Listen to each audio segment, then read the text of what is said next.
Well, happy Friday, everyone. Welcome to the pre-show for the Intrepid radio program. That's my show, and I'm Scotty Roberts, your host. How about that? And so welcome. I got everything, I think, all set up ahead of time this time. If you can hear me, then that's a good thing. That means I don't have it on mute anywhere secretly. So welcome, everybody that's here. Leslie Holker, good to see you. Field Guy, Steve Clark, Foxy Roxy Gerard, good to see you. And also Field Guy, Dave Diaz. Good to see you, David. And we've got, who else is in here tonight so far? I think I said Field Guy. Steve Clark, Helene Moody, good to see you. Sean R. Vest Sr., good to see you, brother. Governor. And Susie Q is here. Good to see you as well. And we now have about a minute and a little over a minute and a half. We go live over on the radio station. And so that's coming up. This is our show tonight, Spirits and Standing Stones in the Garden of Spirits and Standing Stones. But I'm going to pull that off of there for now because in a moment we're going to go dark. And then we're going to go live at 3 minutes after the top of the hour. We go live over at OdysseyRadio.com. And Odyssey is spelled, as you know, oddly, ODYSY, radio.com. And we are, of course, Subspace Odyssey Radio. So it's good to have you all here tonight. If I missed anybody, it's not because I missed you. It's because I missed you. It wasn't deliberate. It was an act of omission. Michael's here. Sean Holt is here. Good to see you, Sean. Glad you made it. And what do we got? We got about 40 seconds, and we go live over on the radio station. Look at me. I'm tired tonight. What's with that? I've been tired for 2 days. Not sleeping well or something. So, I feel like I could go to bed right now and I'd wake up tomorrow morning. So, well, we got about 13 seconds left and we go live on the radio. So sit tight. We'll be right back. Going dark.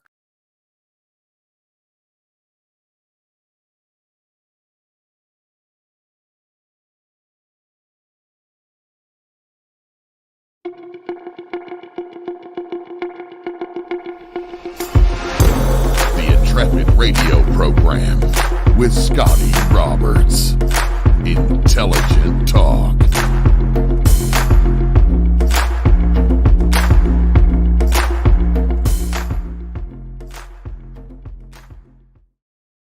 Happy Friday, everyone. Welcome to the program.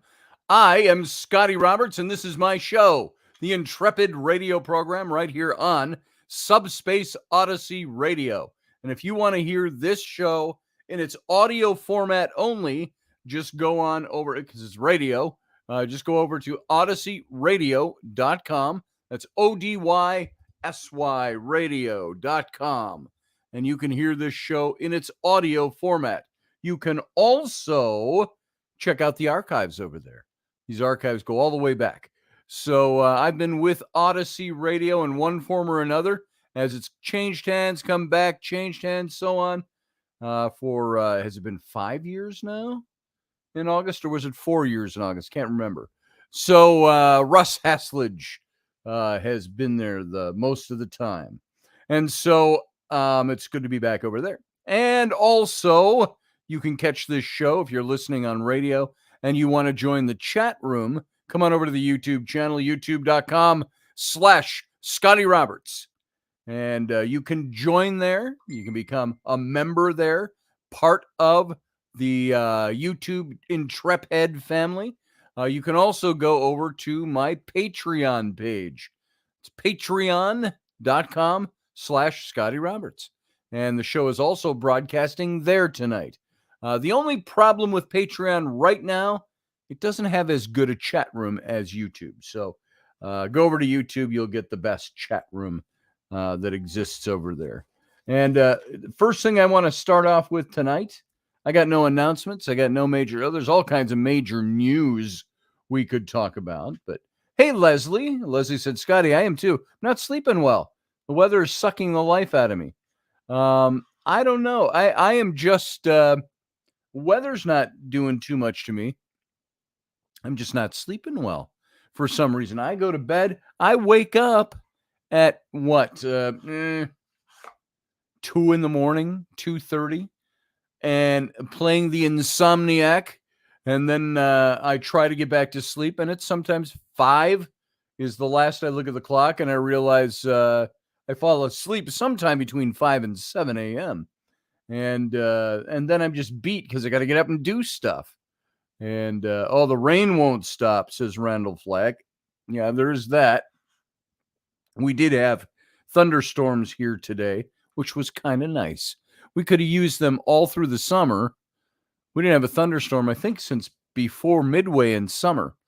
And we were having remember when we were having all our basement leakage I told you about? We got flooding in the basement. Well, we finally got that fixed, and then it didn't rain again the rest of the summer. So other than a couple of light sprinkles. So last night was the biggest rain we got, or this morning, I think. Thunderstorms. I was so unused to hearing thunderstorms. I was sitting down here. I was on Kenny's podcast, Morning Coffee with KB, and it sounded like somebody was upstairs banging around. I thought, everybody's at school and Rainy's off. And so I went upstairs, and it was thunder. So that's how unaccustomed to thunder I got. Hey, I've got sitting here in my hands my Spark Courage. Boom. Remember these? We do these every so often. This is that little faux matchbox of 50 ways to be bold. Little, you can see in there, fake matches. And each one of those has a little saying on it. And something that is supposed to help us spark our courage and to be bold. And, we've talked, we were talking a couple weeks ago about the Constitution and about how the states created the federal government. So the federal government is subservient to the states. States can tell the federal government what to do. And we have given it its power, we the people. And so we were talking about that and talking about movements that mean anything have always started with the power of one person. Somebody who steps out and says something and does something. And it starts people following. If you look at what's going on right now in our government, you look at what's going on in this country, look at what's going on in the world, look at the weakness that we put forward in the world. Look at Ukraine, look at Russia, look at China, look at all of this. We used to have, when I was in seminary, way back 40 years ago plus, we used to talk about, well, we see all these things in Bible prophecy about the end times. Where's the United States? We couldn't identify the United States anywhere in all of that. So was the United States gone when end times hit? Are we already done? Who knows? If you believe that that is what's actually going to happen. Now, I've drawn out one of these matchsticks, but this is a way to be bold, to step out, to put your face forward. Be bold, be confident. I tell my sons and my daughters, all of them, be bold and confident. Don't let anybody, my son is Flynn. My 14-year-old is probably the more bashful of all my kids, of all 6 of my children. He's the most bashful, the most quiet. I shouldn't put it that way because he's very loud with his friends. But I said, Flynn, you need to, and I used to tell him when he was young, I said, put your chest out, put your chin up, hold your head high. If somebody talks to you, you uphold your own, you stand for what you believe in. I've always told my kids to stand for what they believe in and don't let anybody tell them what to believe or what not to believe. That's all about maybe even being the leader of a movement, of doing something that means something, that's meaningful. That's why we do these 50 ways to be bold. These spark courage. This is a way to do that. Here is tonight's. I haven't read it. My light is low here. If I hold it right, I can read it in the camera. Let's see. What does that say? Share your opinion when you're inclined to stay quiet. Does that fit into what I was just saying or what? Share your opinion when you are inclined to stay quiet. Say something. Do something. Be something. I was just talking with a good friend of mine the other day, Carr Hagerman, about what did Edmund Burke say? It's become cliche almost now, but that famous quote of Edmund Burke's, all that is necessary for the triumph of evil is for good people to do nothing. So if evil is triumphing and you're doing nothing about it and saying nothing about it and not standing against it, not sharing your opinion when you're inclined to stay quiet, look at what's happened for the last, at least since Trump got in office, all the political bullshit that's gone on, how many people wouldn't open their mouths for fear that they would be doxxed. And it wasn't Trump doing that. It was those resisting Trump, those resisting anybody that supported him. You couldn't say anything, and people didn't say anything for fear that they would be included in the doxing, the cancel culture, and all of that. And I think people are starting to get over that. They're starting to realize that that's what they've done. So they're starting to speak up more. They're starting to say what they believe. And I want to see that, and I hope it keeps happening. If you believe something, speak up. If you have an opinion, state your opinion when you're inclined to stay quiet. It's because sometimes it takes one person's opinion to change the world, and that sounds so idealistic. Let's localize that. Sometimes it takes one person's opinion to change some wrong that's going on, or to pursue some right that needs to be pursued. State your opinion. Foxy Roxy says authenticity is lacking in this world. Always speak your truth. Damned Skippy, Roxy. Foxy, do you go by Foxy or do you go by Roxy? Or do you go by Gerard? So I don't know which one will slip out whenever I refer to you, Foxy or Roxy first. Field Guy says, I'm changing the real right now by typing. I'm changing the real right now by typing. You lost me. But Leslie says, I just support. Says Leslie. Yeah, you do what you got to do. So, one of my very wise friends, says Helene Moody, said, politics is show business for ugly people, R.E. politicians, and they are sure showing us their ugliness from the inside out. That's very true. And I'm over it. I'm so over. I so want to see change. And I hope that change takes place. Because I got to tell you, the current train this country is on is getting us to nowhere fast.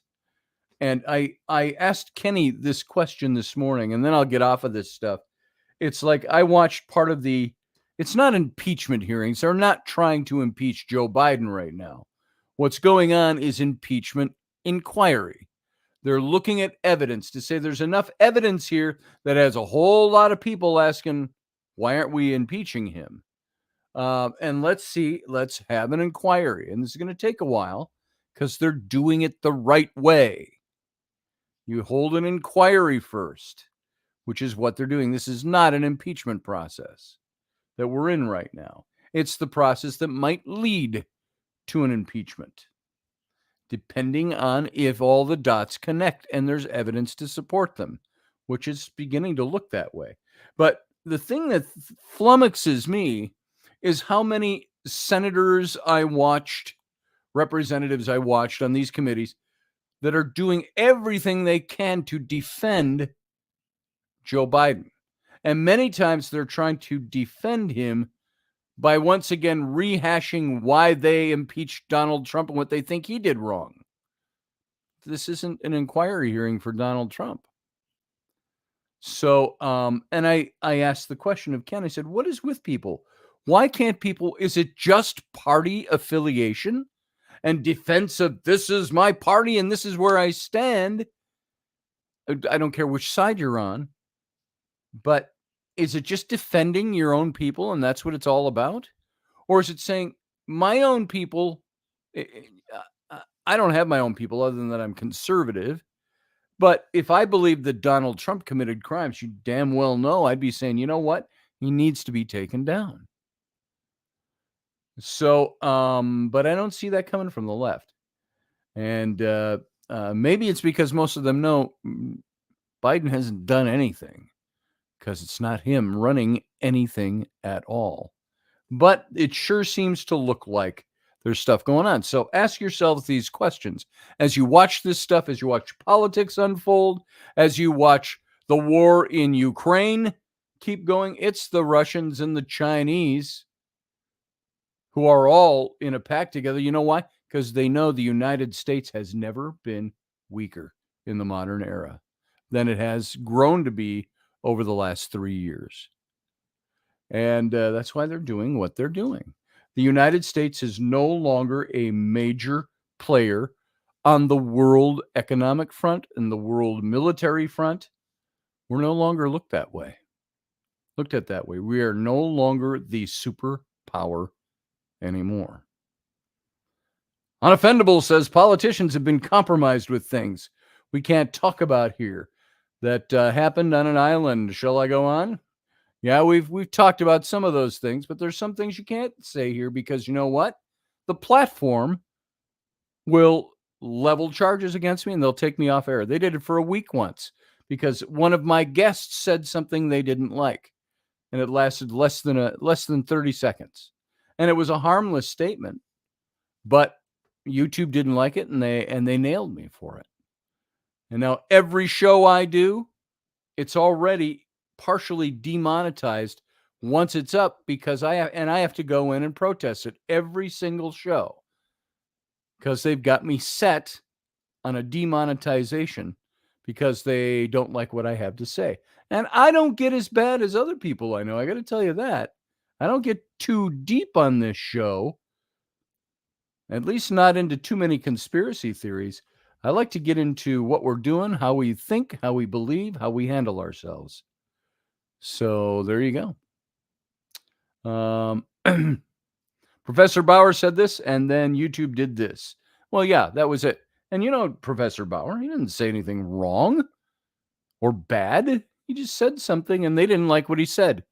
And they claimed I was passing medical disinformation about COVID. I'm like, are you kidding me? I actually talked to somebody back and forth several times. They wouldn't remove the, and so I got one hit. I get two more. Guess what? All my content for the last however many years I've had my YouTube, I've got over 1,200 shows, I think it is, in archive on YouTube. All gone. They'll all be disappeared. They're just gone. So anyway, enough on that. I didn't want to get into that topic. It is now 19 minutes after the top of the hour. I want to get into tonight's topic, but I wanted to start by saying, with the spark courage, and that just played into everything. If you have an opinion, don't stay quiet when you have the opportunity to speak up. Show your boldness. Be bold. Be brave. There you go. That's all I'll say about that. And be a stone. Be a standing stone. Oh, segue right into our topic. Let me ask you guys, do you know what the purpose of a standing stone was? If you're over there in the chat room, and just give me some answers. What do you think the purpose of standing stones is? Down through the ages, what was the purpose of them? Anybody want to wager? I guess we got a little bit of a time delay here, so I'll let it catch up a little bit. If you guys want to answer that, throw some answers. Why do you think standing stones exist? Why do you think we have ancient standing stones? What's the purpose of standing stones? By standing stones, I'm talking sundial, says Susie. So you could find graves easier, says Leslie, posits Leslie. And I'm talking places like Stonehenge, things like that. Those markers, says Morgan Snow. And I think it's a little bit of all of those. A calendar, says Susie Q. I think it's like this. I'll save that for a little bit, what I was going to say right there. I'll save it toward the end. But standing stones were markers for one thing or another. Many times they were markers for spirituality, to remind people of why things were done a certain way. Many times they were for calendars, like Susie puts forward, to keep track of the cosmos, to keep track of when the sun is coming up and what the equinoxes are and so on. We've got all these different reasons as to why standing stones. And the one reason I have is the significance of man-made standing stones is largely debated as they date all the way back to the Stone Age, though it's widely believed that they were placed in order to memorialize a notable event or celebration, or to signify religious beliefs. That's what most people think that standing stones and the purpose of them was. And I've got a couple of things here that I want to talk with you about. Which is the one that I want to see first? Okay, here's one. Oh, I'm hearing thunder right now, by the way. Leslie, that might affect you, except our weather kind of comes from your direction. So, have you heard of, we've all heard the name Ebenezer. Heard it most famously, Ebenezer Scrooge, from The Christmas Carol by Dickens. We see Ebenezer facilities, a lot of, in Minneapolis, we had the Ebenezer nursing homes and things like that. And there's an old hymn in church that one of the verses, the second verse, says something about, now I raise my Ebenezer. And I go, what is that?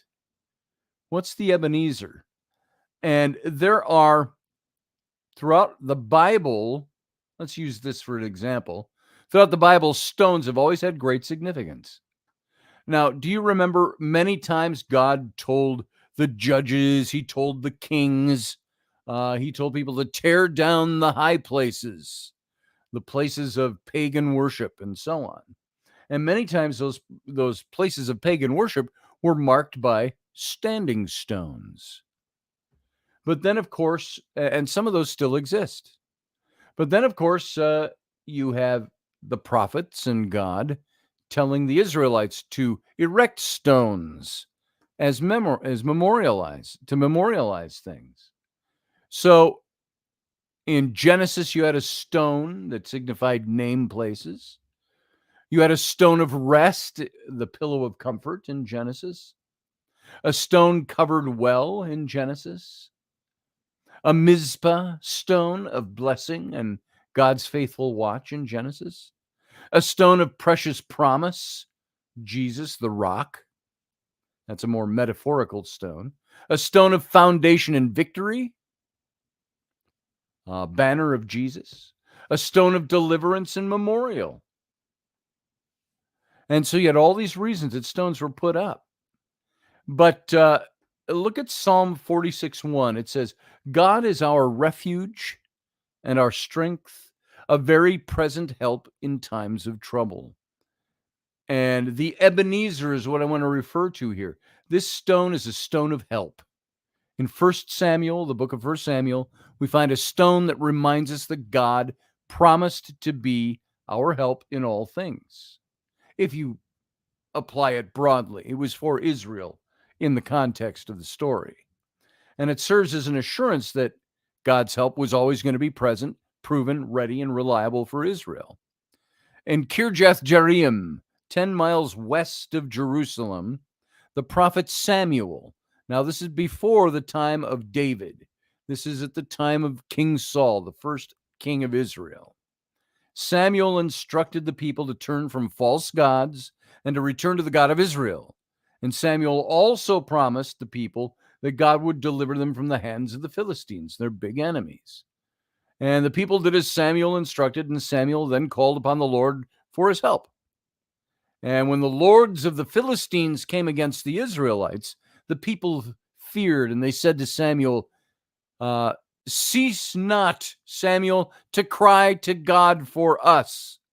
The Lord our God, they said, for us, that he will save us out of the hand of the Philistines. And Samuel then made an offering unto God, and it says, and the Lord heard him. It's all in the book of 1 Samuel. And the people had shown their faith in the promise of God, and they sought Samuel, God's anointed, to intercede for them. And God in his goodness and his faithfulness responded with the deliverance of his people from harm. And it says in 1 Samuel 7:10 through 11, and as Samuel was offering up the burnt offering, the Philistines drew near to battle against Israel, but the Lord thundered with a great thunder on that day upon the Philistines and discomfited them, whatever that is, and they were smitten before Israel. And the men of Israel went out to Mizpah and pursued the Philistines and smote them. So once again, God protected his people. According to this story, the victory was the Lord's and the people were preserved. The help that the Lord had given them was memorialized when Samuel took a stone and set it between Mizpah and Shen and called the name of it Ebenezer, saying, hitherto hath the Lord helped us. Sorry for the old English. That's what's in, well, what I've got here. And Ebenezer literally means stone of help. And the Lord is our Ebenezer stone, is what this story set forth. He's the ever-present help in times of trouble. And remember his promises, and so on. And so take the Ebenezer stone of help and add it to the stone memorial.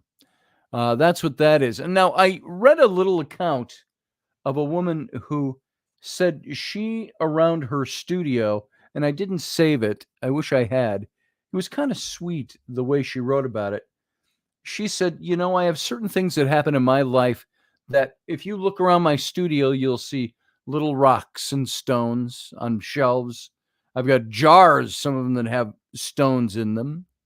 And I've written in marker on them something that I feel God has done for me or the universe has done for me and so on.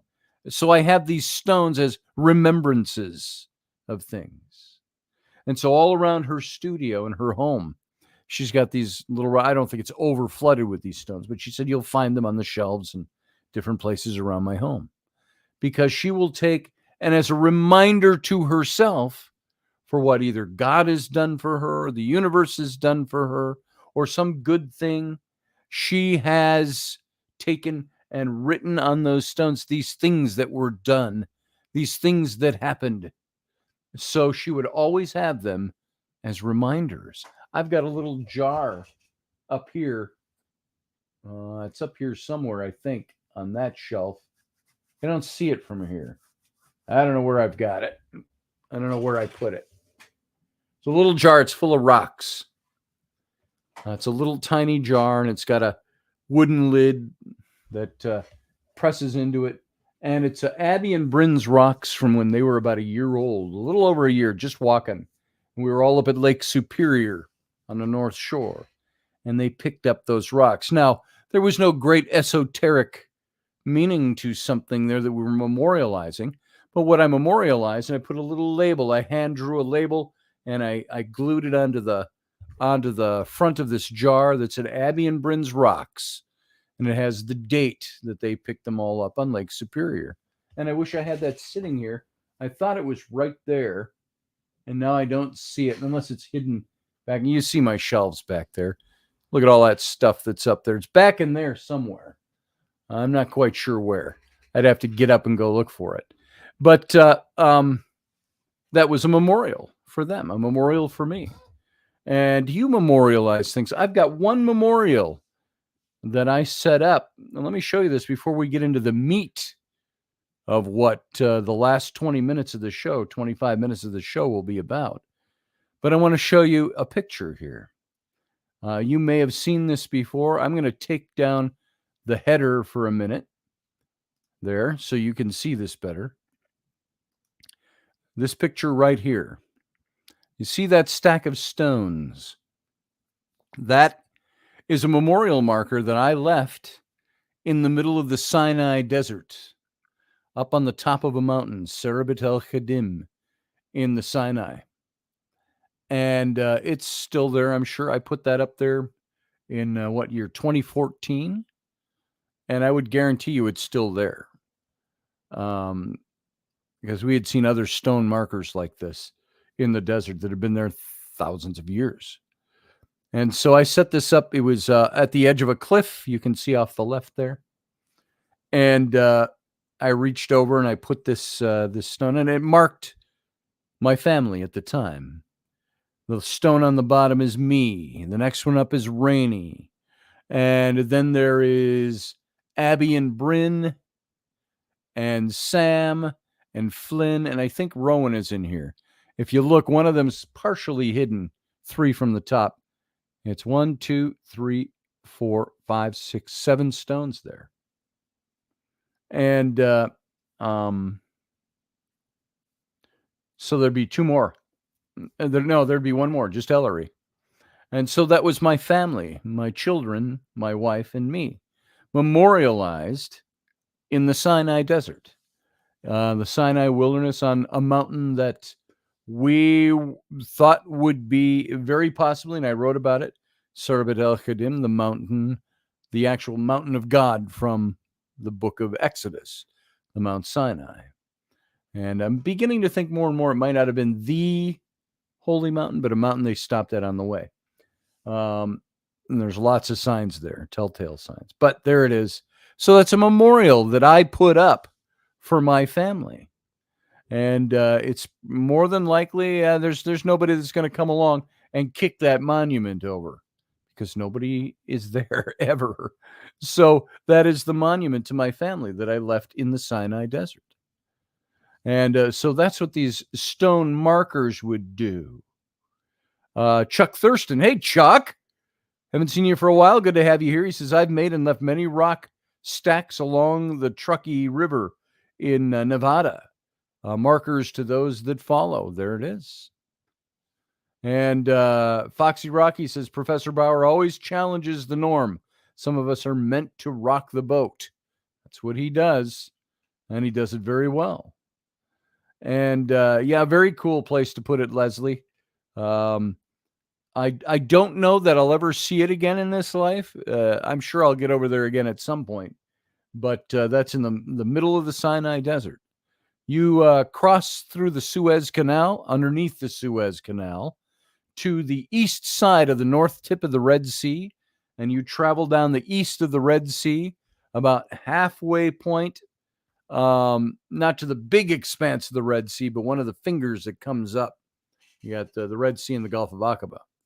And so you go about halfway down and then go inland about 40 miles, and you hit Sheikh Barakat's camp where we stayed.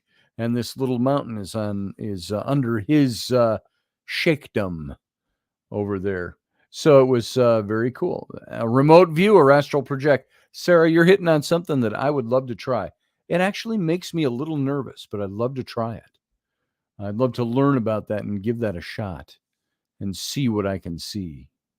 But there it is. And if you just stepped into the room, it was this picture. That is the little stone memorial I left for my family atop Serabit el Khadim in the Sinai Desert. So let's go into standing stones a little bit. My initial brush with this today was to give us something to talk about ancient standing stones. Is there a spiritual side to standing stones? And I thought, we always did Fridays as ghost days. What connection could I make, I thought. And so I wanted to look at this, and I've got 14 mind-bending facts about ancient standing stones that I want to go through. But before I do, I found this article by this young woman. And I say young woman because she's a lot younger than me. A guide to standing stones in Scotland. And I wanted to show you some of the things that she talked about here. And just for fun, I wanted to talk about she wrote in her blog, it's an old blog, well, not too old. It was June of this year. And she talks about a guide to standing stones or time travel, she says, in Scotland. And of course, if you haven't seen it or have seen it, she's making reference to Outlander, the books, and the TV series that still is spectacular. I think they're in their 7th or 8th season now. I think it's the 7th season coming. And it's based on the books. And it's very, very well done if you haven't seen it. Incredibly historically well done. Worth watching. But, of course, it's about a woman, Claire, who in the 1920s comes to these standing stones. What is it? Craig on Dune or something like that was the name of the hilltop. And she touches the stone and it passes her back in time 200 years, which was the basis for the novels. And that all by itself is a science fiction novel. But then the rest of the stories are all just her living life in the past and coming back at some points and going back again, finding out she can go a little bit back and forth. So very interesting stories. And this author, Braun is her name. That's all that's there. She says there's something about an army of stone standing in a field, like men who went to fight a battle and were frozen in time, like children running in a field playing stuck in the mud, stuck forever. Surrounded by the wild Scottish landscape, there's something mystical about standing stones. Gazing up at them, you wonder if they were ever once more than a stone.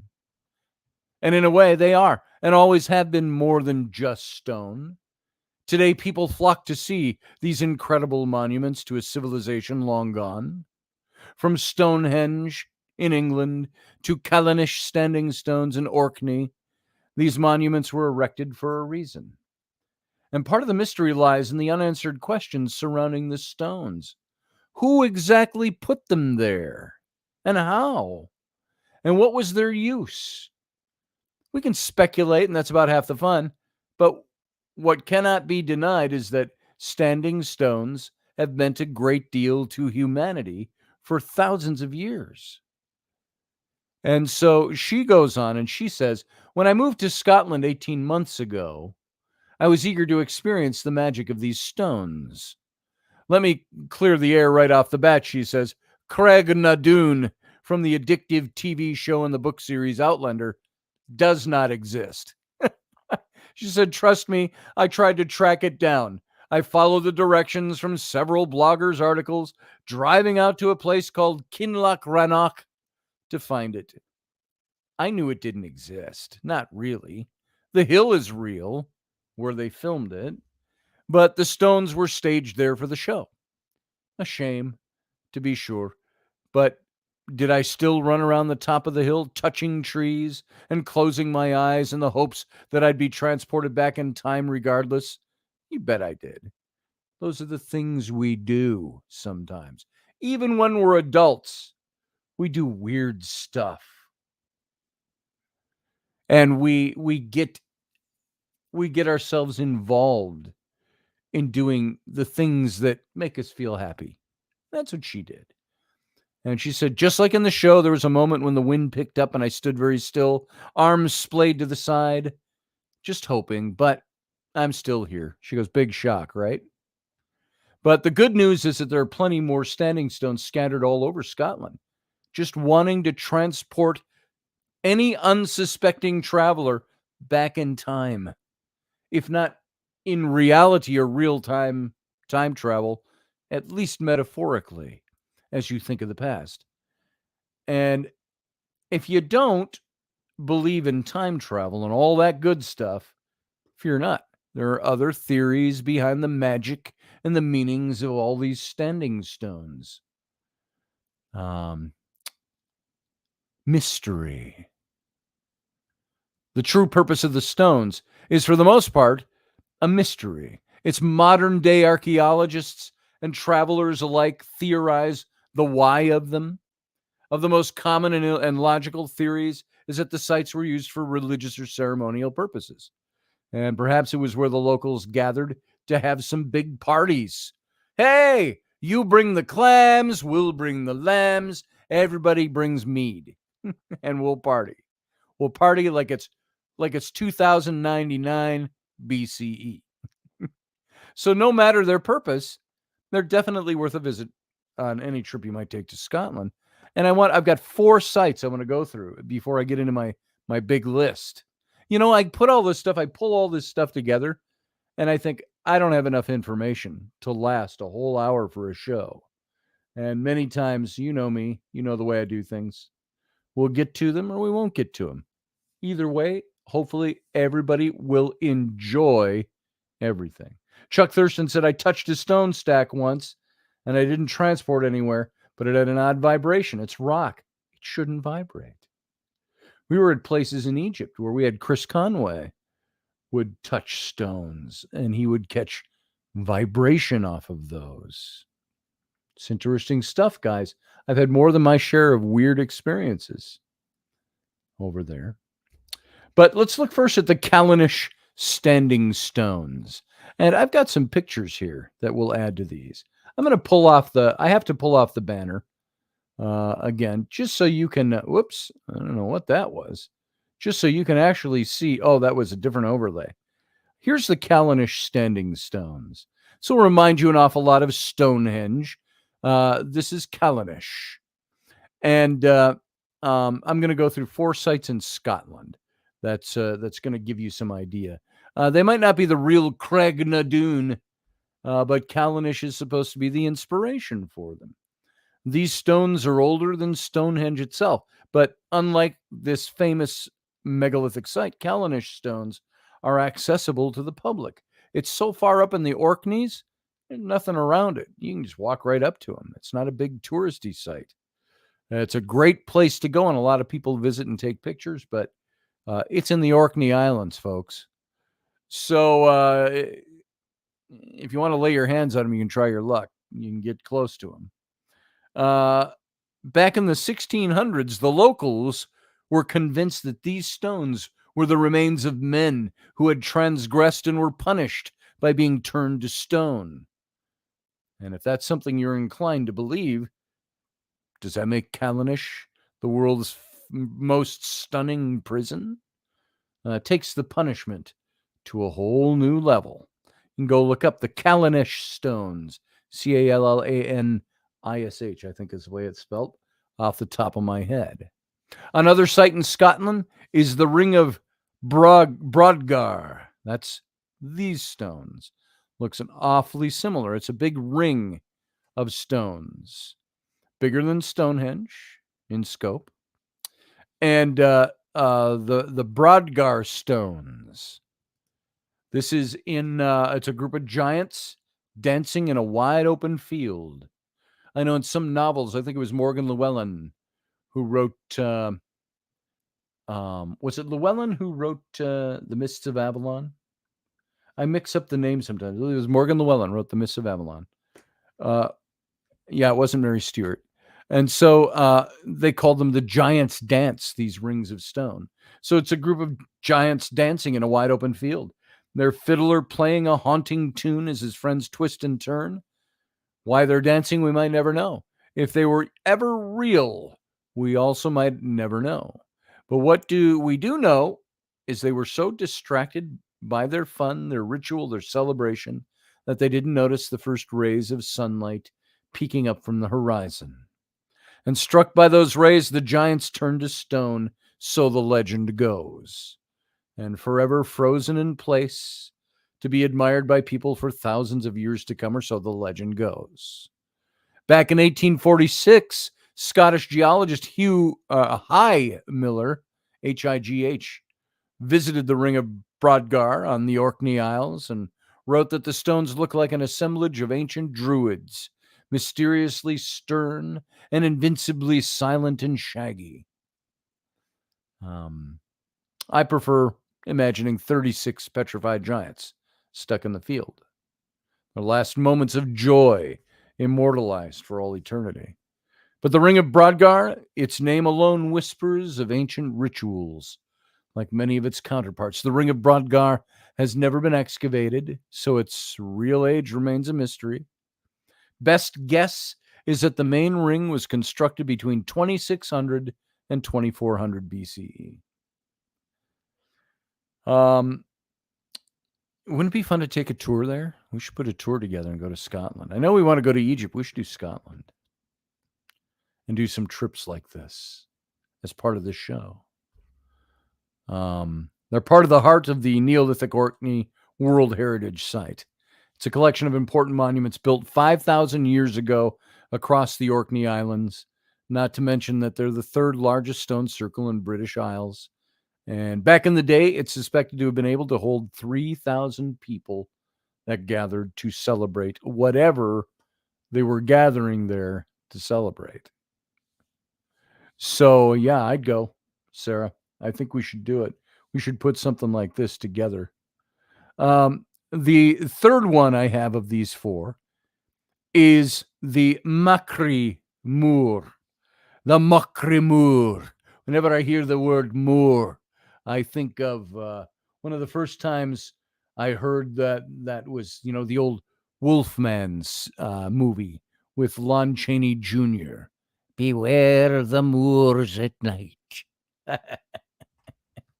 And it brings to mind where she looks at his hand, the old gypsy. For even a man who is pure in heart and says his prayers by night may become a wolf when the wolfbane blooms and the moon is full and bright. Beware the moors. So the Macri Moor is another place, the third of these four. And the Macri Moor is on the Isle of Arran, which is a place I had once said if I ever could, I would retire when I was old enough to retire. Ain't going to happen for a while. I'd pull up stakes and I'd want to own a little farm with horses and sheep on the Isle of Arran. It's between Ireland and Scotland and the Dalriada Straits, and it's a Scottish isle. And I thought, what a great place to go to the pub every night and have a couple of horses out there and live on the Isle of Arran. But that's where the Macri Moor is. And it's probably a touch easier to get to, especially if you're staying in Glasgow, which it's really off the coast near Glasgow. And wander over to the Isle for a night. You could visit the Macri Moor. And it was spring when this particular blogger was there. And we arrived around 7 p.m. when the sun burnt low in the sky, a golden haze shimmering across the landscape, like we were in the desert and not in a boggy moor in Scotland. It's an easy walk from the car park out to the stones. It's incredible to think that these standing stones were erected over 10,000 years ago. Look at that picture if you're watching the video on YouTube or on Facebook. That is a picture of the Macri Moor on the Isle of Arran off the coast of Scotland, on the west of Scotland, 10,000 years ago. Those stones were erected. That's almost as old as Göbekli Tepe in Turkey. And only a tiny part of the moor has been excavated, and earlier timber monuments underlie what we can see today. Who knows what's left to discover under the surface? It's got to be excavated. And I've got one more, the fourth one, the Clava Cairns. And this is an aerial shot of it, or a drone shot. It's a cairn, and you can walk down the little passageway there that's very narrow and go into the center. A cairn is where they buried people. They were like grave markers. And so this is the Clava cairn. And the Clava cairn was built to house the dead. There's just something about saying those words that sends a chill down the built to house the dead.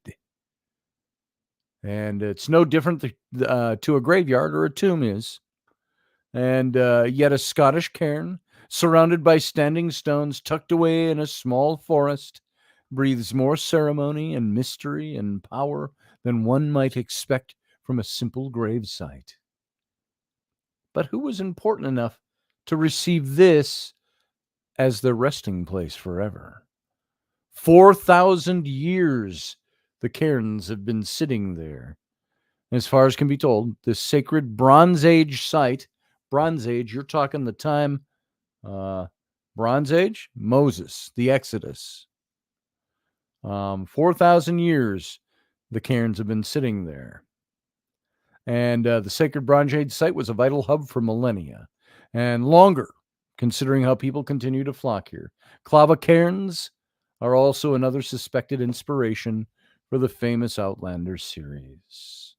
So no one's going to blame you for losing yourself in a moment at any one of these places. Perhaps those who built them intended for them to be as captivating as we find them.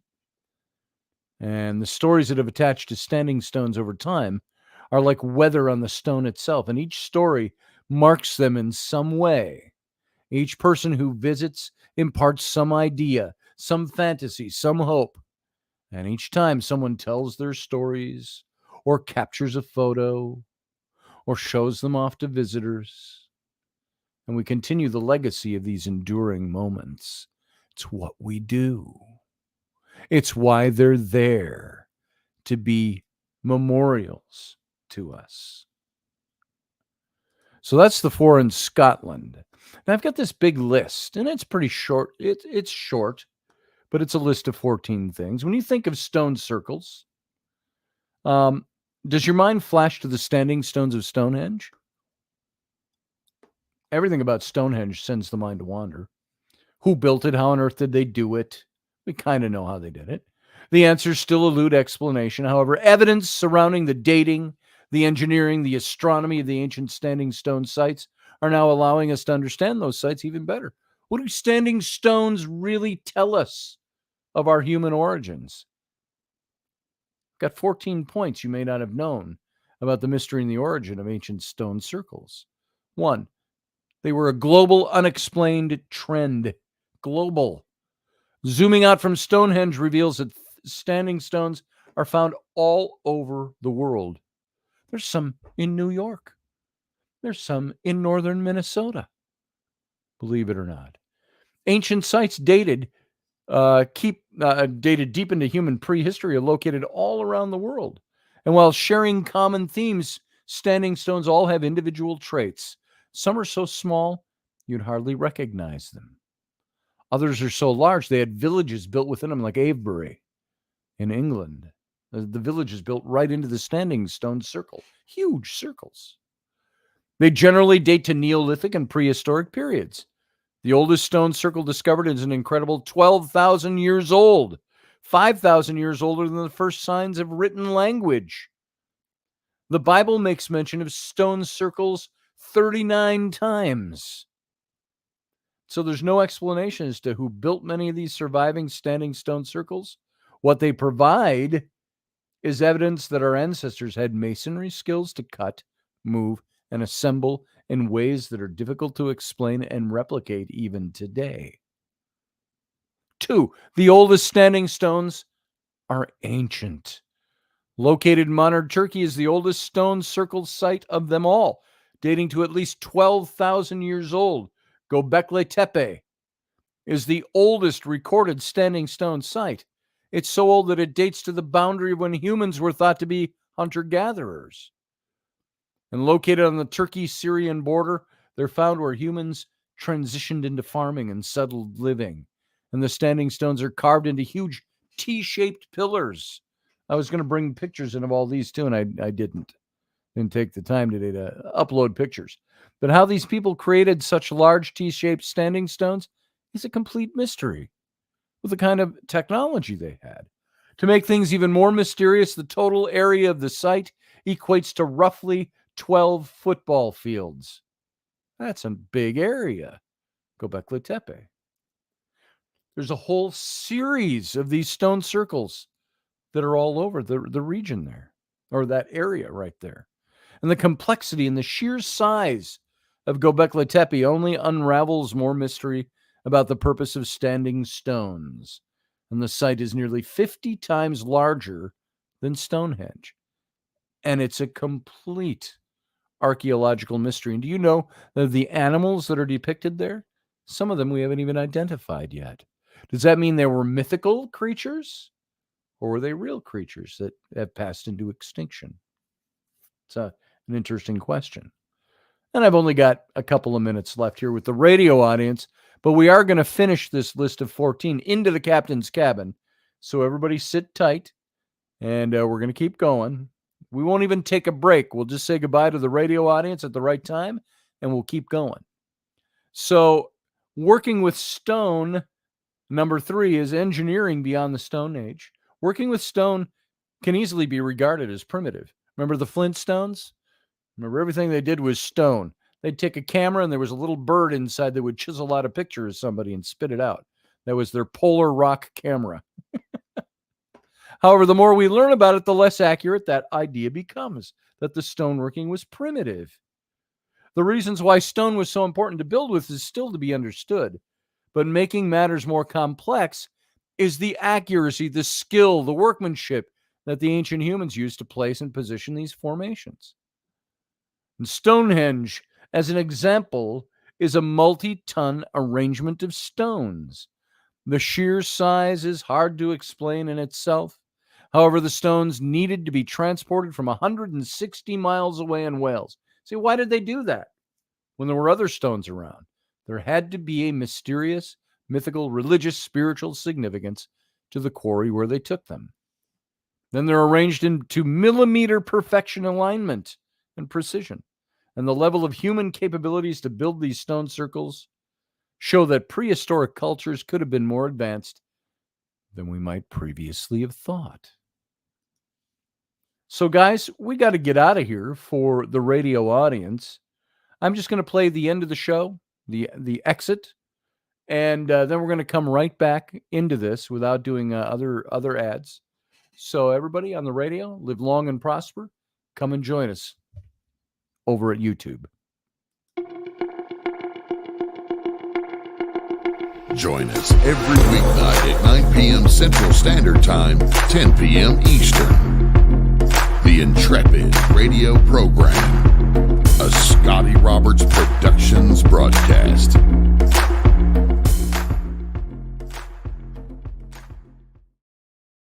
Okay, guys, we're back. This is the captain's cabin, but I want to go on with this list of 14 places, and then we'll take a little break after that.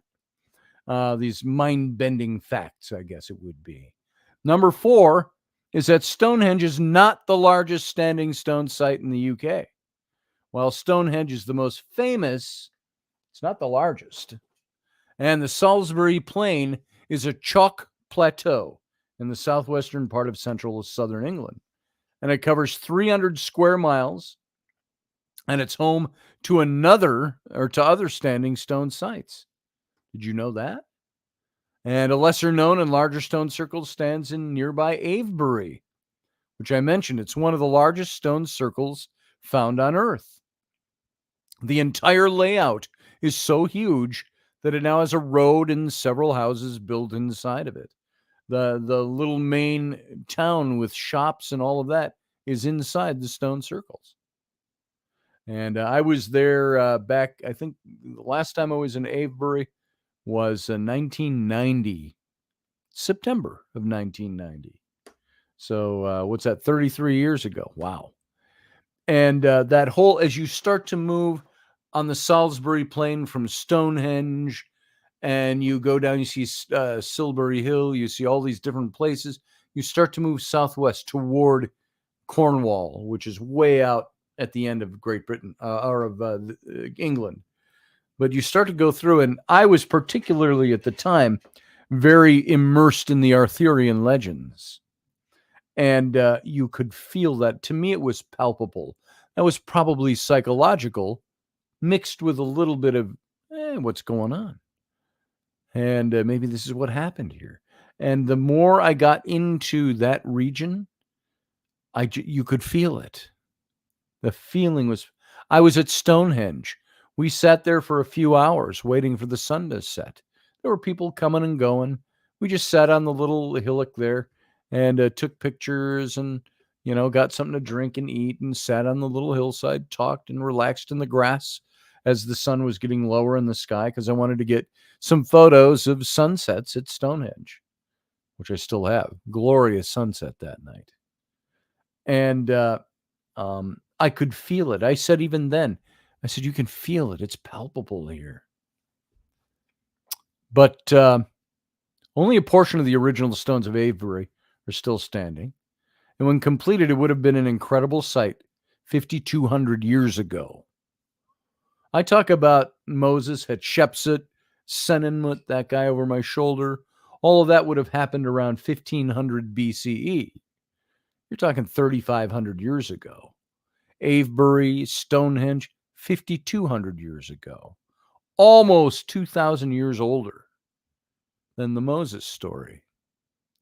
Puts it in perspective. Up in England, what is now England. And many of the remaining stones within the complex have acoustic properties.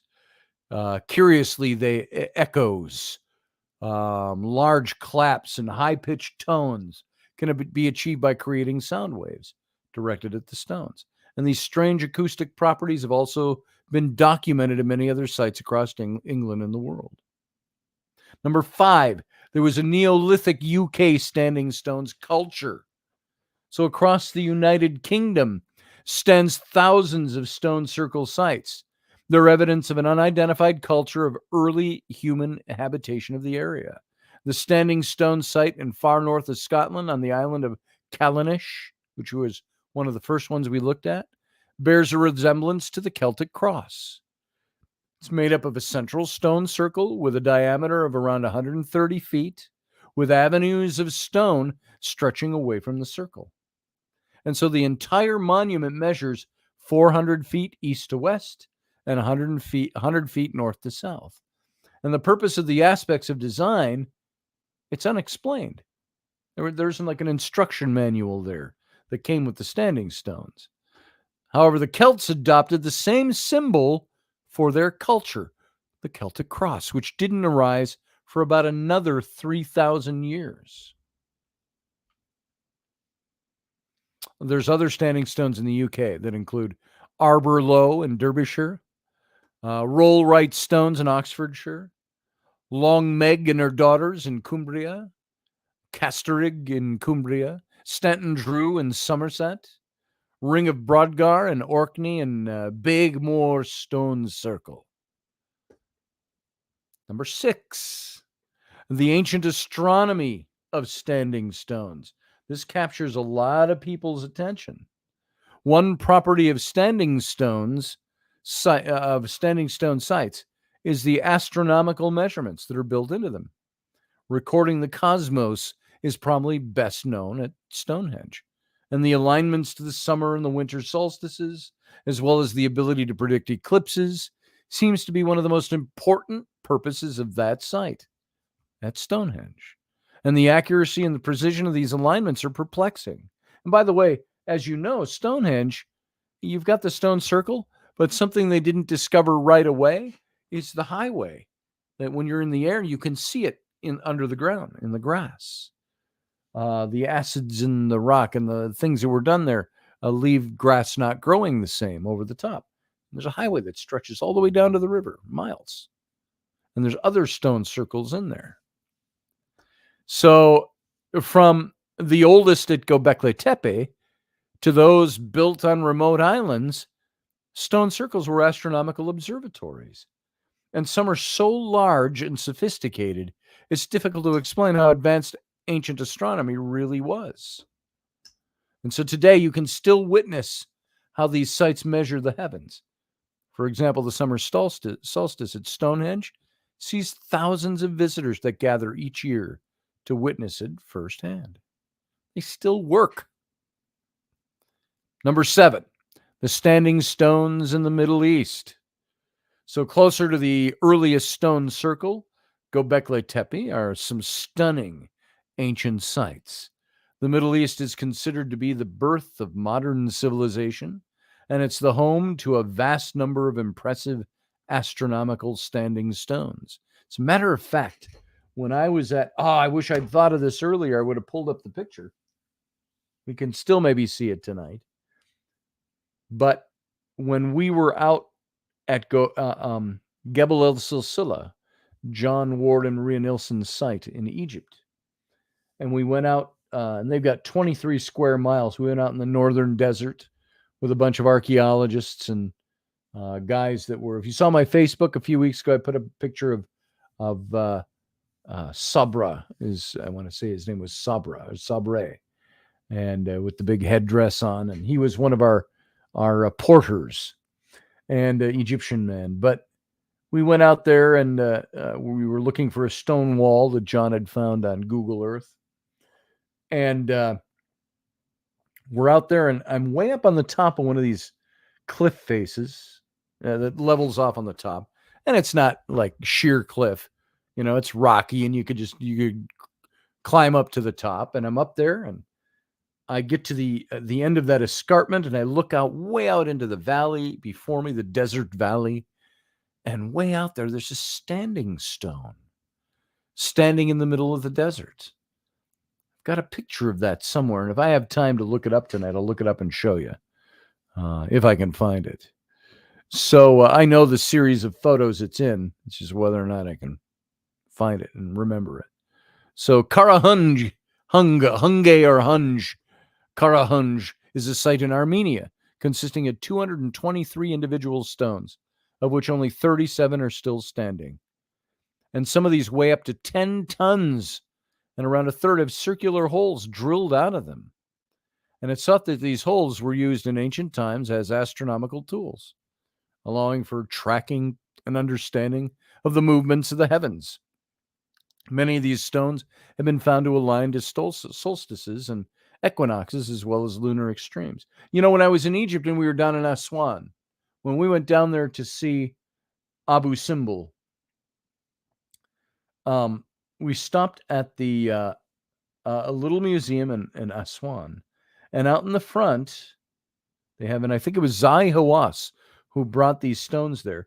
They have a standing stone circle that they found in the middle of, bumfuck Egypt, in the middle of nowhere out in the desert. And these standing stones, the tallest one is maybe 3.5 to 4 feet tall. Just tall and narrow. They're carved out, some of them. Some are rough. And they range down to, small, a foot high. And there's a bunch of them. I don't remember how many. And it covers about a 15-foot diameter circle.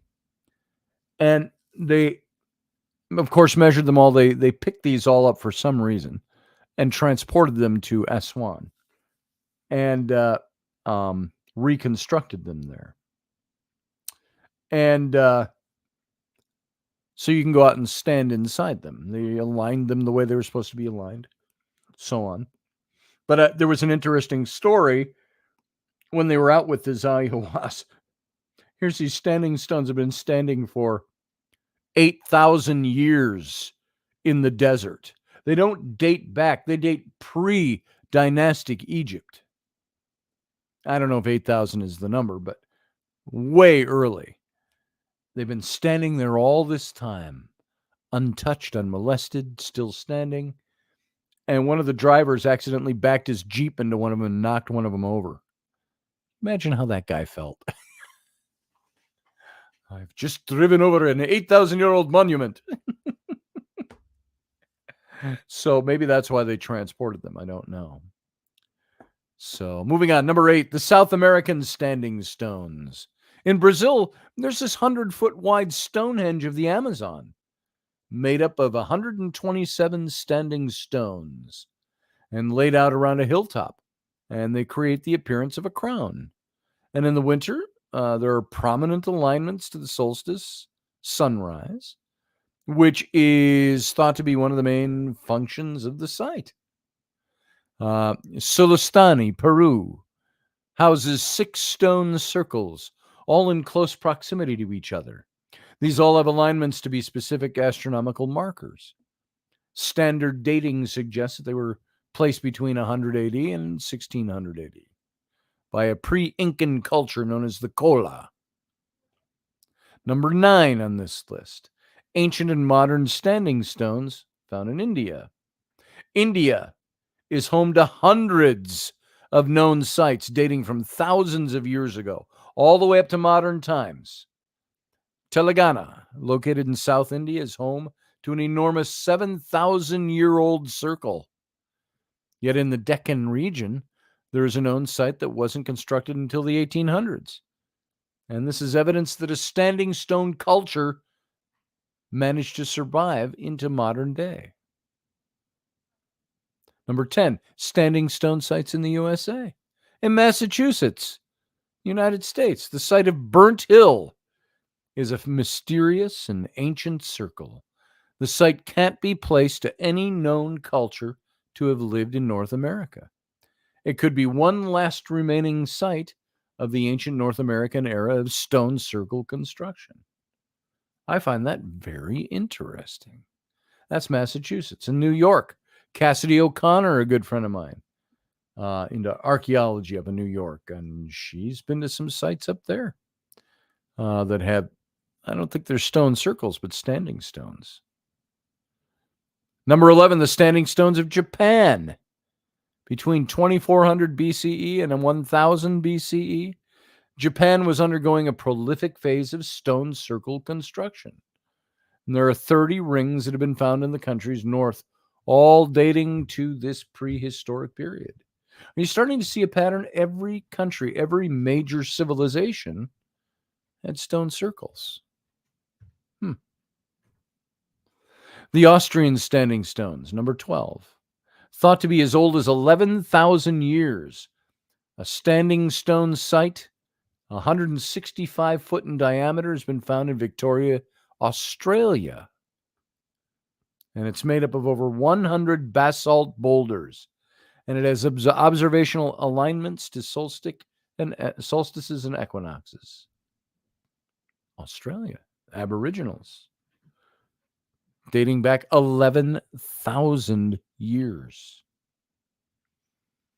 13, the magnetic properties of stone circles. A possible purpose of standing stone sites is the use of their magnetic properties. When stones form naturally, they have this magnetic signature that will always point in the same direction, similar to that of a compass. And these stones have magnetic alignments to specific points on the planet. For example, there are certain stone circles that might be aligned with the magnetic qualities of the stones. And in some cases, as the stones are laid out, they each point magnetically to the next stone in the circle. And it may have been a way of directing of electromagnetic energy thousands upon thousands of years ago. So research into the magnetic qualities of different stone circles could reveal that ancestors understood and manipulated these properties of the stone.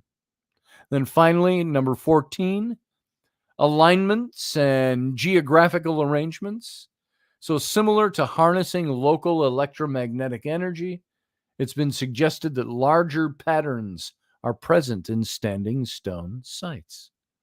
So all across England, it's suggested that stone circle sites follow straight paths that span across the countryside. Many circles, especially across southern England, may have been built in a straight line. If this is the case, these circles are separated by hundreds of miles. So some have suggested the links between the sites, which could have been a blueprint that the ancients understood and built by. I remember in my book, and it's some factoids I had heard and then looked them up, researched them a bit, and I wrote it in The Rise and Fall of the Nephilim, which came out 2012, so 11 years ago. But in that book, I mentioned the different sites in the ancient world between Norway and Greece. And so sites in Norway, the Aegean, down into Egypt, down into Africa, across into Europe. All these different sites aligned with each other. You could draw a straight line from the oracle at Delphi, a straight line north, and you would hit one other site, and I can't remember what it was, but then it would also then intersect up in Norway with a site that was aligned to the same line. And you need three things because you could draw a straight line from one thing to anything. So it went through three things, and then a straight line. Wait, what was it? Maybe the oracle at Delphi was the middle one, and it goes down to somewhere in Egypt. I'd have to go look at my own book to refresh the fact in my head. Suffice it to say, I was making the point in the book that there are a lot of these ancient monuments that all align with each other. There are places that have very similar types of development. We have stone circles all over the world. There's a stone circle. We have pyramids all over the world. Were these cross-cultural exchanges? I don't know. So recent research is revealing that standing stones hold a key to our human origin story. There's a rich history of stone circle construction found all over the world.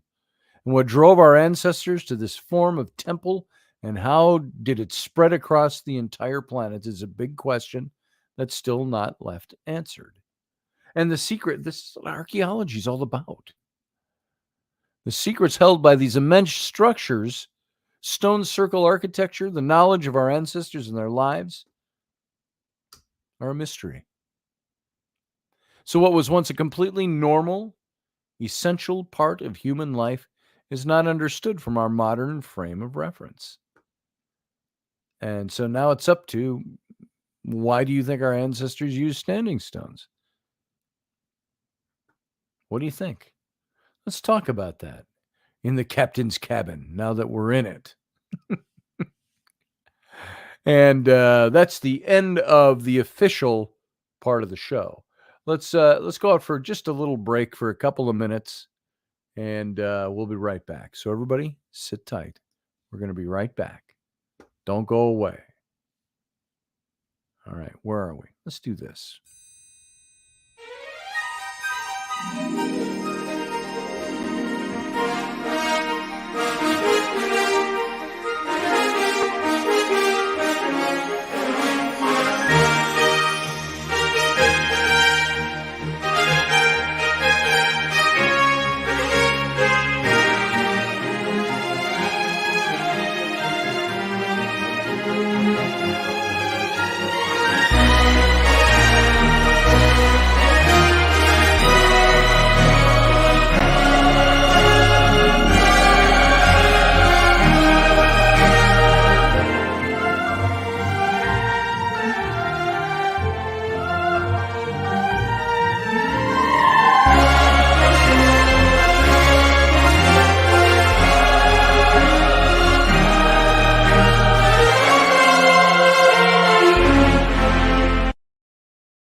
We're back.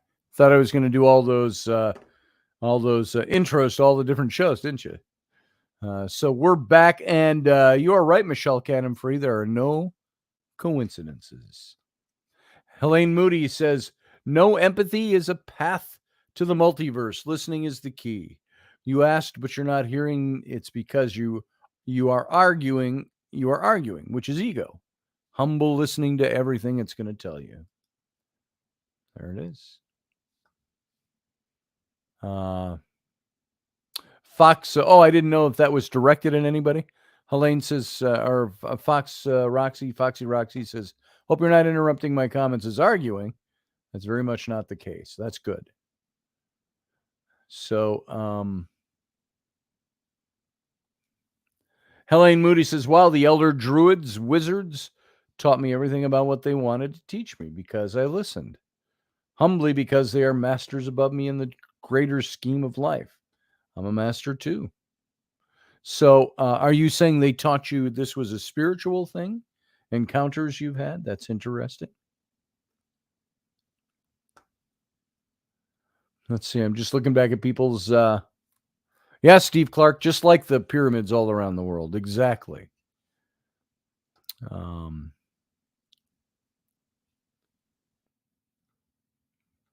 And all kinds of comments tonight. That's good. I'm glad you all wanted to discuss this stuff over in the chat room. So that's good. What do you think of all this?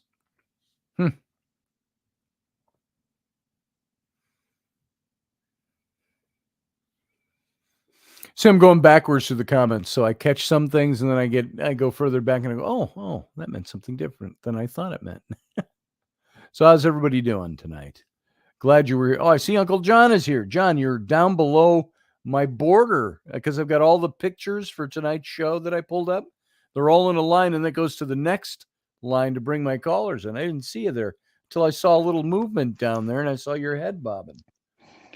Do you somewhere, I think west of England and underwater somewhere, I think it's west of England, they found a village. Did they happen to have a stone circle? Don't remember. I don't either. I don't remember. I wonder if they were worried about climate change. Yeah. I know they found villages in under the melted ice caps or glaciers in Greenland or Iceland. They found villages dating back, before the glaciers were there. So it was once warm up there before. So there was a map. New. There's a map that was discovered somewhere that shows the coastlines of Antarctica at a time before it became official because Western civilization found it. But without ice. Yeah. As though it was a satellite photograph almost. So accurate. Yes. Yeah. They had marvelous abilities 5,000-10,000 years ago. Yeah. And everybody, don't get too worked up over in the chat room. Seeing some terse comments back and forth. Don't do that. Just have fun here. It's about having fun. It's about learning things. So not everybody's on the same page all the time or the same level of thinking. Just be gracious to everybody. Everybody. I'd be glad for an opportunity to learn something new tonight. Yeah. So I see Sarah Yusuf is here. Yusuf. Hey guys. How you doing, Sarah? I'm all right. I'm just really enjoying the topic. Hello, Sarah. I'm glad. Hi, We've got Michael too. Let's bring him in too. Hey, bud. Hey, Doc. Hey, yeah. So, Sarah, what's up? What strikes you tonight? What would you take away from what we talked about tonight and say that's the thing that intrigues me about this stuff? I mean, there's several things. One is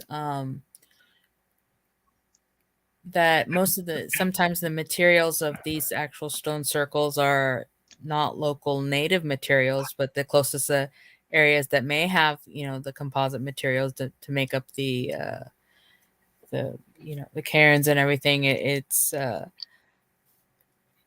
like more than like 100 miles away, So there's this seems to be definitely a lost technology at play here.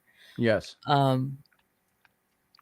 And that what we have now and what we're just considering stone circles, if they are quarried or whatever by man or something else, it seems like there's still degradation in the actual rock itself, like it's been crumbling or whatever. So for all we know, these could be just the basis of a different structure. Sure. Where they have cross beams and all that stuff.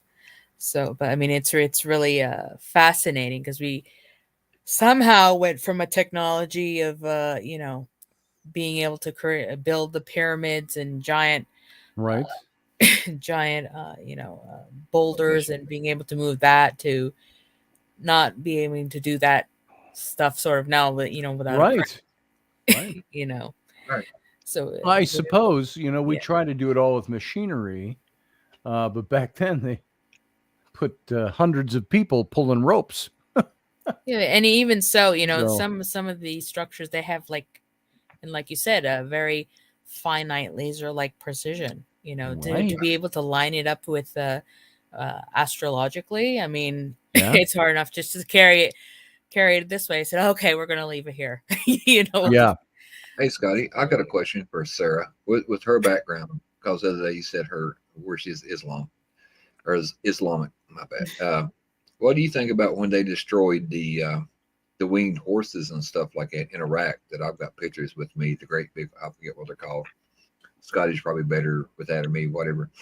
But some of the sets had went in and took jackhammers and explosives to destroy the monoliths. Oh, you're talking the extremists that went Yeah. in. I mean that's more of the extremist type of elements that will, their main focus is, against what's the word I'm looking for, Scotty?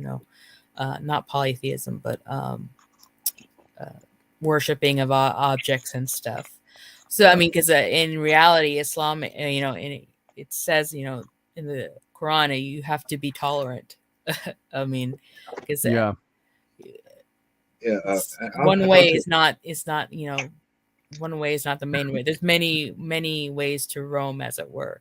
And God has created a multitude of things. So I mean, for what one way is work for one person may be something else, and God knows how to utilize both to get whatever ends that God wants. Right. So I've often wondered about that because when I was older, these things was all like, it looked like they had cookie cuttered every one of them. yeah, I mean that's basically that some people have taken to any extreme. The idea of the word I was looking for is idolatry. Worshiping things versus focusing on God itself, which has no.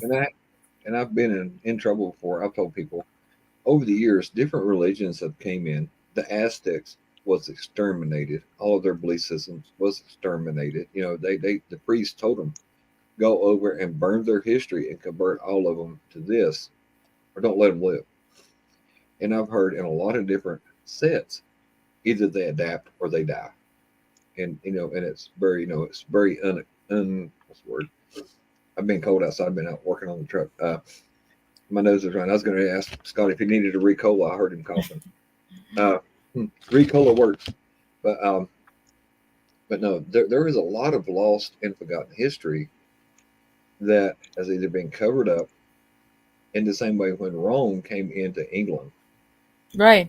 If you watch what was that show I watched? The same lady that played in Yellowstone played as on Britannica. Remember, I binge watched that whole series, and and they hated the Druids. Oh, and then ask them where are your gods now, and then kill them. In the same way with any Native American beliefs they had here when they came over here, they're like, oh no, you're Christian now, to the point where they jerk them up and put them in to what they called Indian schools. We need to learn to adapt.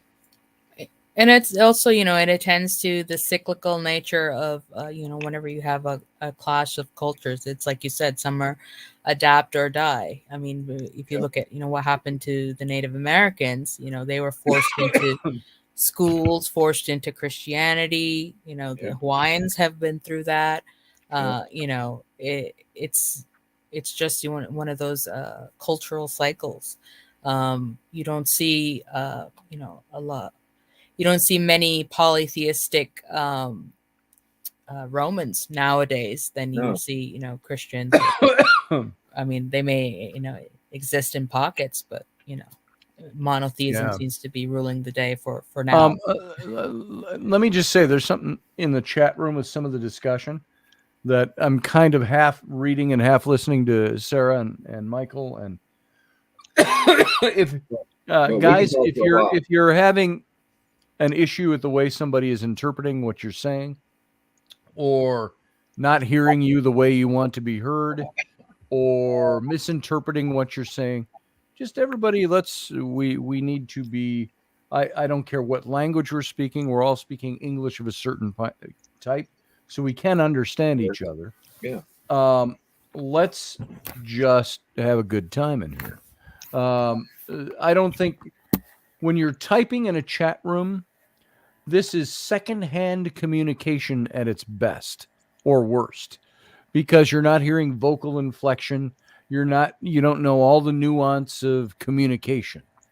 If I type, dastardly as a word in text in a chat window, it's different than if I speak it dastardly. It's all interpretation. There's nuance. So everybody appreciate the fact that we aren't getting the nuance of everything everybody is saying. I don't think anybody's going out of the way to offend anybody or misunderstand anybody. We can, if you disagree with the point somebody's making, it's okay to discuss that. Perfectly fine. Discuss it. Just don't nobody, to use proper English, don't nobody get too riled up. It's just a chat room. And we're just all talking. We're all having a good time. So don't take anything too personally, and enjoy yourselves.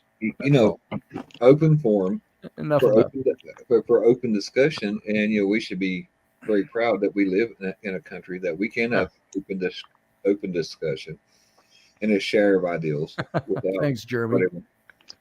And I see Uncle John over there eating popcorn. He took a page out of your page the other day. Oh, I wish I had popcorn here. Thanks.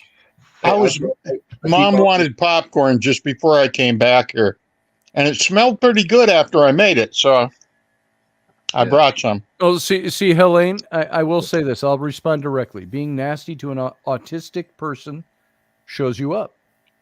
Not me. It's ableist and sexist. I'm done, Scotty. Okay, Helene, I can't control that. You've been here and left before in the past. I don't want you to be easily offended. I want you to be thick-skinned when you come in here. If you've got something to say and somebody says something that you take personally, make sure you are understanding what they're saying before you get too worked up. Everybody. Yeah. And I'd rather have you here and enjoy yourself, but don't be too heavy-handed with anybody, because we're just typing. If you guys want to call in and talk about stuff, let's call in and talk about stuff. Me and Scotty makes good moderators, don't we, Scotty? What's that? I said we'll make a good moderator set, won't we? Sure. Yeah. Why not? And Uncle John will sit there and eat popcorn. Everybody just have fun. That's what this is here for, to enjoy something and learn something. And Helene, I'll be very honest. I'm reading your post. I'm not understanding your context to begin with. I was just reading it and enjoying what you're saying. You guys obviously had something going on way back in the chat, because I don't know the context of any of it. And so don't let it and don't be that way. I would just say to anybody, I'd say it to my own wife, who I love immensely, Helene, don't be too hasty. Just enjoy and be light. And this isn't a life or death thing, this chat room. This is just having fun and talking about the show. And if it's a heavy-handed thing, let's talk about it. You can call in, we'll talk about it. Boom. That's it. That's all I got to say now. Let's move on. Okay. Oh, is it time for your shameless plug for your book that is also an audiobook? With everything I have going on between school and, my dad. And you can find this all in my audiobook for $29.95. Oh, yeah. Not that much money. I tried to read a few pages a day with everything I got going on with family issues and all that. And I got to talk to Wendy a little bit about it, and she smoothed it down. She said, remember, Michael, stay calm, breathe, walk away. Just walk Why, away. are you disagreeing with stuff I wrote in my book? No. Oh, okay. No, with family crap. You know what I'm saying? I was jump in your shit if you did. Let me tell you how you screwed up on page 84. Yes. That's like something I would do. I will tell you on page 83. Oh, you know what John Ward did? I told this story once before. John Ward and I wrote that book together, The Exodus Reality. And it was our two different theories on the historical Moses, both set within the same dynastic house in 18th dynasty Egypt, just a few generations apart. And he was very convinced that his point of view was the right one, and I was very convinced mine was the right one. And you're both correct. And you're both And wrong. we're both no, only I'm correct. John is just he presents his case well, but I'm correct. But you know what I'm saying? But, with everything I got going on, I will say this. John wrote, it was David Weatherly, shaman, who bought one of our books. And his presentation at the Paradigm Symposium, that's where he bought the book. And he was sitting with John and I, and we both signed the book for him. And David had spoken on tulpas, the manifestation of things.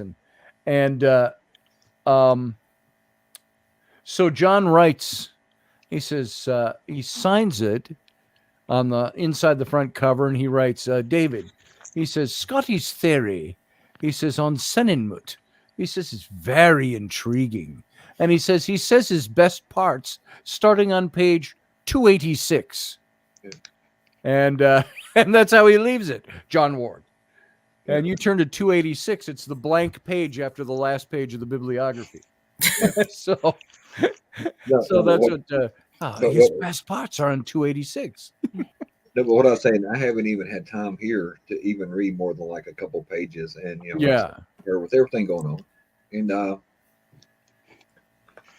and I have figured out when tragedy hits around, it brings all the decent people in your family out. Let me tell you, they come crawling out of the woodworks.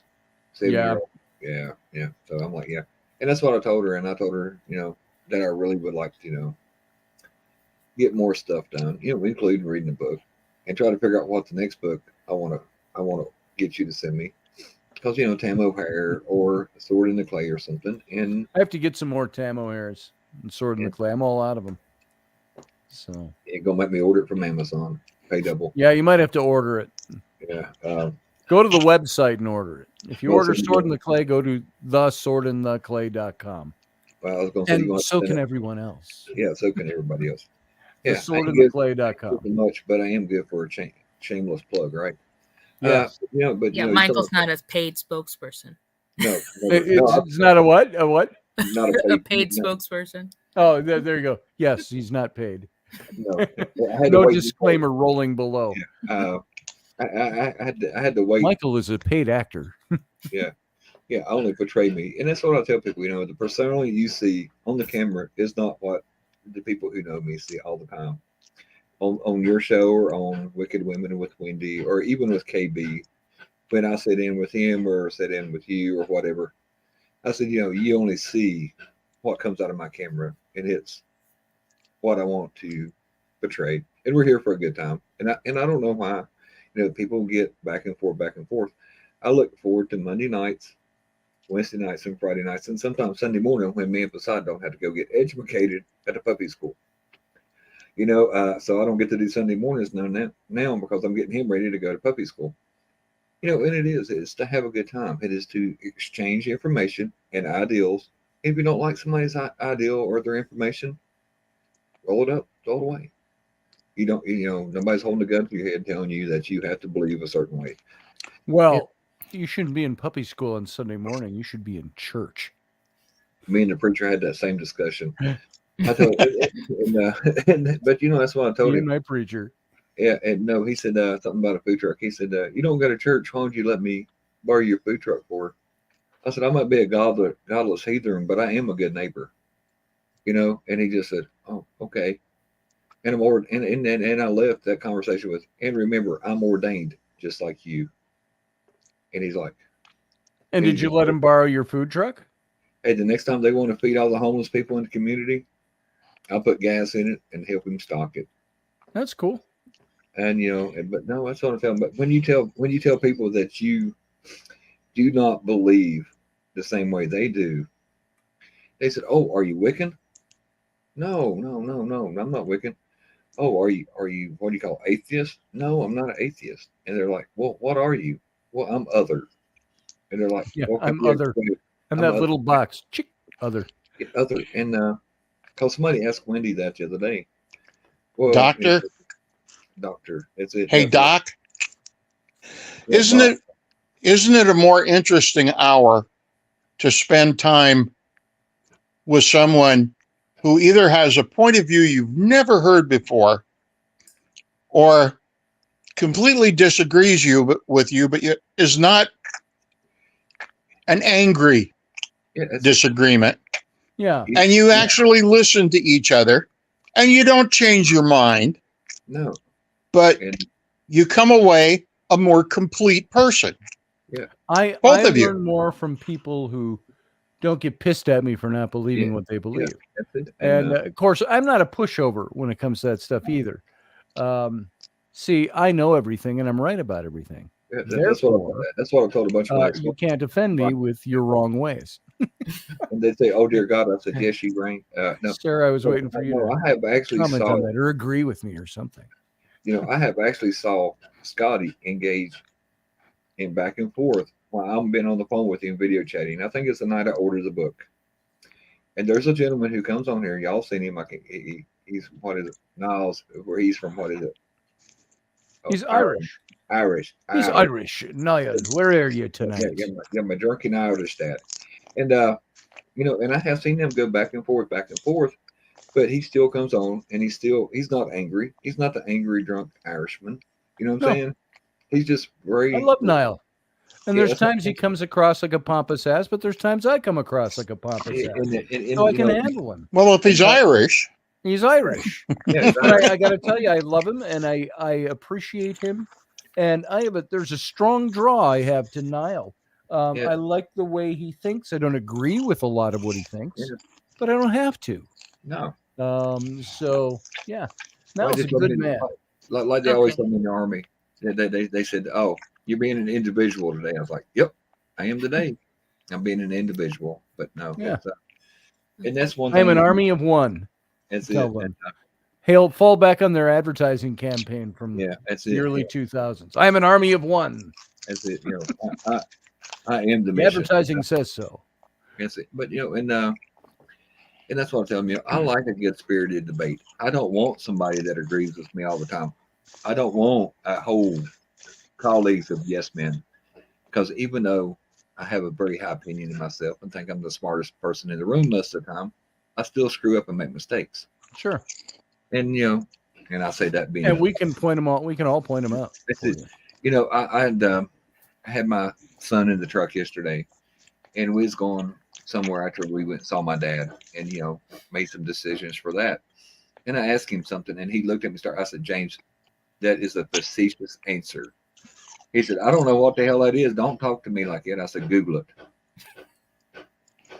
And he said, "Do what?" I said, "If you don't learn nothing else tonight, son, you'll learn a goddamn new word." And he's like, "What do you use big words for?" I said, "Because it makes your eyes roll in your head and your ears smoke." All right.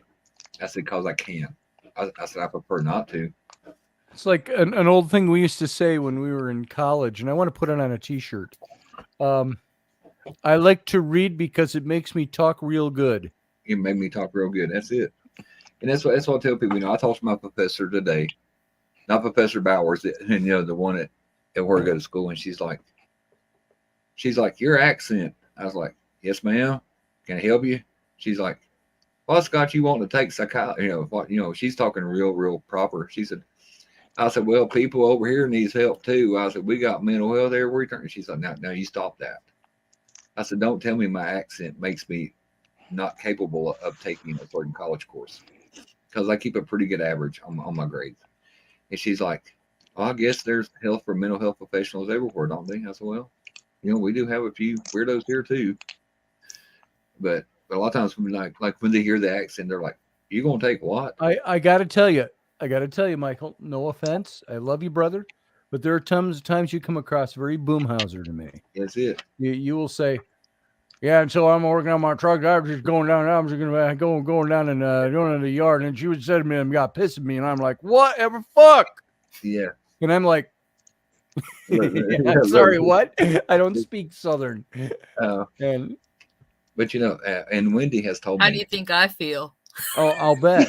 Miss Massachusetts. Oh, Wait, you're yeah. She lives down around. Yeah, she's not too far from me. Oh, Yeah, that's they right. roll- You're Virginia. That's right. Yeah, Virginia. yeah. They We roll in had and this discussion once before. say, hey, here, I got this pain over here on my side. Can you go over and look at this? And, it's like, dang, man. And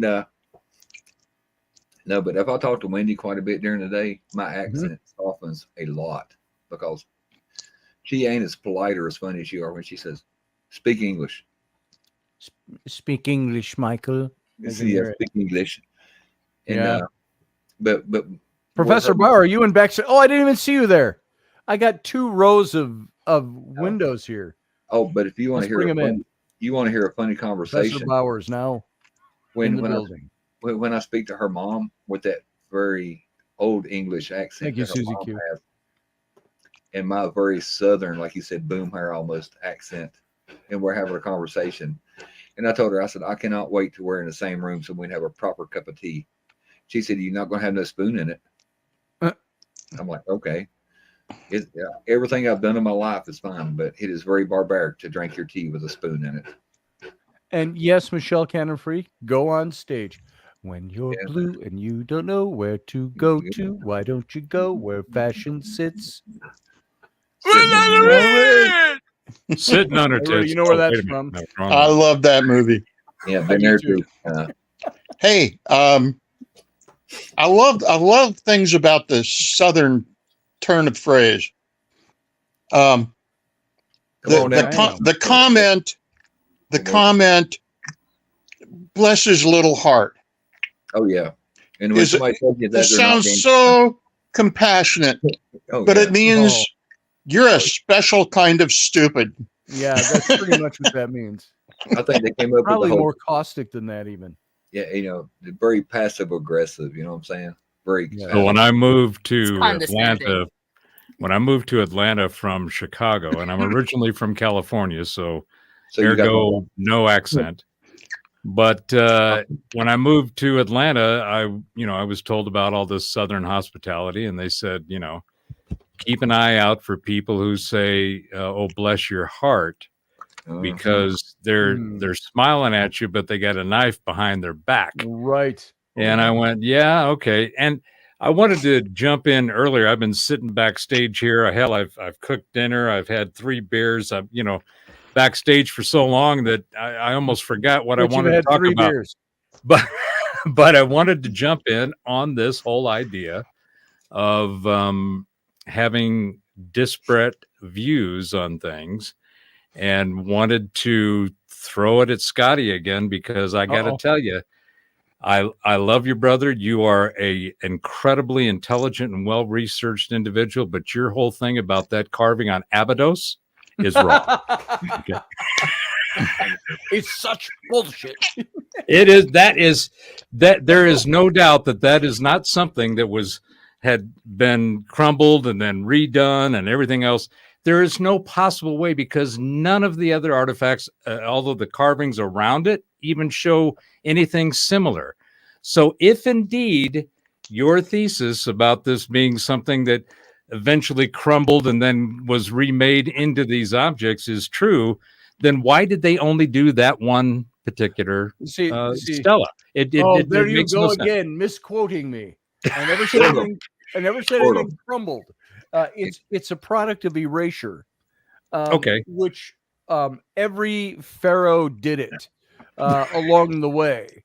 You see it at Gebel El Silsila, John and Maria's site. You'll see it the Speas of Horemheb, that little building right there that dates back. It's supposed to be a Horemheb. Who was Horemheb? He was the general underneath Tutankhamun, King Tut, who took over as pharaoh. And so it's his place until you do looking a little closer. You do some infrared photography, and you know what you find out? You find out that it's actually Hatshepsut's Speas. And Horemheb claimed some of it, left some of it there. Others he scraped off, which is erasure, and put his own. But infrared shows the original carving there. Abydos. But why doesn't that Same show thing. up on the other the adjoining stelas? I mean, I don't there's- know. I haven't read anything about what they've done with the other stelas. Maybe they didn't have that erasure being carried out on anything but the lintel there. So I my don't biggest know. problem with all of Egyptology is the fact that they only go back to what is it? Akhenaten, I think, is one of the first ones that they say is in the one of the first dynasties. But all of the Egyptology has stories of kings and by the way, pharaohs is not the right term. Pharaohs is not what they were called. No. And that's one of the fallacies of the language translation and part of what you were talking about earlier.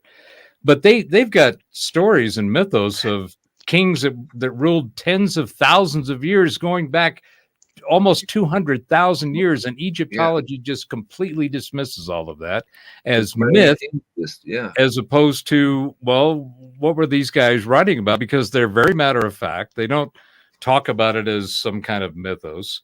And that kind of goes back to the thing that you were talking about earlier in the show, which is, for me, I look at history as myth and myth as history. And when I do that, I start to see things, they start to make much more sense. And Thank you, Jeremy. Mr. Hansen, killing it. Woo! Oh, Field guy, sorry to interrupt you. Field guy said that's either a 20 or a 200. I thought it was 2,000. So it's all interpretation, boys. And I Anyway, think, go ahead, Professor. and I think that, Sarah, it's great to talk with you again. It's been many, many moons. And we've got a great big harvest full moon out there tonight. Yeah. But when you talk about, for example, the Islamic or the Muslim history, I am just fascinated at how much is completely ignored about the importance of what Islam brought, not only in the theological sense, but also in math and sciences and art. I mean, what an amazing culture and what it brought to civilization that we know today. And I just, for one, think that it's overlooked and to the detriment of all of us to boot. So this whole history thing, whether you're talking about philosophy or science or theologies, it doesn't matter. It's all been manipulated and mangled from my perspective, and you can't believe any of it. It's all speculation, just as reality is. For me, it's not about belief. And you and I have talked about this many times. It's not about belief. I don't believe something. Belief is a faith thing. So I don't, the facts I believe, we still use that word, even though we go, well, that's not what I'm talking about. I don't mean belief, because belief is about putting your faith in something. It's about believing something that, it's like a defined belief. You believe something, Mm-hmm. It's there are facts that I accept, and there are things that I choose to believe. And the Abydos lintel is one of them. I used to look at the Abydos lintel and say, whoa. And if anybody doesn't know what that is, you can look it up. Abydos, Abidos. The lintel that goes over the door frame, ancient Egyptian. It's got hieroglyphics that look like a helicopter, a UFO, A boat, a Yeah. tank. and there's something else in a tank. There's like 4 or 5 things in it. And yet, I have demonstrated through looking at whose temple that was and how many times it changed hands in dynastic period, how that inscription was a single inscription, then somebody scraped part of it off, put their new inscription in place, and it read something different, and then somebody else scraped all of that off, put this in place. This is what they did on every temple. This is why Ramses the Great, look at his inscriptions on anything. They're like 4 inches deep, dug into the stonework. Why? He didn't want anybody scraping off his stuff. You can't scrape 4 inches off a stone and have anything left. And so he wrote it in bold text. Yeah, he wrote it in bold text. Old italic. Yeah. Embossed. He overscored several times. Pharaoh. But speaking of that, I got Scotty here and I got Professor Bowers. I want to And ask you, so, but the Amadas lintel has got erasure, and I've shown the different stages of the erasure and how then after they were done being used and the thing was buried in the sand, there was erosion of the hieroglyphs. And as it started to erode, it would start to reveal some of what was beneath. And you had these shapes that would come out. And so in a sense, and so what I would do is I'd start falling back on periodelia and say, oh, your eye is making this into something it's not, because it's several layers of erasure that are showing different things. Now, I could be wrong, but Well, I think it probably falls not. into that pareidolia class in a lot of cases, Pareidolia. right? And I don't know that what I think or what you think is the actual facts of that Right. particular piece of evidence. It's what's really enjoyable for me is to toss the speculation of different concepts Yes. onto the Yes. table, throw a little turd out there and then bounce it around and see what it sticks to and what it Exactly. bounces off of. Because that's where, like you were saying, Uncle John, to me the real experience of exploration is being able to have a multitude of different views and being able to, it doesn't have to be a debate. It's just a discussion. And when you have an open mind and you realize that, again, Jerry McKenzie says, belief is subjective. Everything is subjective. The facts that we have been given about pick the knowledge domain are all subjective. Just recently we've had the whole scientific community, particularly the astrophysics and the quantum physics and quantum mechanics field, they've been tossed on their ass because the James Webb Space Telescope has now found that 13.8 billion years ago, when the quote unquote Big Bang happened, has now been doubled. It's been pushed back. Yeah. It's like, well, okay, so first of all, But the science was settled. that's right. And the whole thing about any subject that has a prominence in the social discourse on any topic, right now we're going through a great deal of crazy stuff with the whole conspiracy theorist thing, right? Everybody's that is rogue in the paradigm is considered or labeled a conspiracy theorist. Yep. Well, right now, based on the conspiracies that I've followed for the last 30 plus years, the conspiracy theorists are batting 20-0. Because we're starting to see all these things, UFOs, oh, that's BS. JFK being taken out by the deep state or the CIA, oh, that's bullshit. Climate change is, this massive thing that's going to change humanity, and it can only be fixed by paying homage through taxes to those who are promoting this stuff. At the end of the day, all you have to do is say, if there's money involved in where there's profit for any particular subject, then those are the ones that are probably wrong. The rogue independent citizen journalists and scientists that have no money involved, they have nothing to gain other than their own research and trying to find the truth. That's why they seem to be winning, is because they're not getting paid. They're not making any money off this stuff. The people who are making money are the ones pushing agendas that have a boatload of holes and questions about, the subject. We just saw this whole thing with the spamdemic crap that we just all went through, and they're trying to relight that fuse again. Yeah. And that's not going to happen because they failed so miserably at executing that and promoting it that people aren't going to buy it again. Right.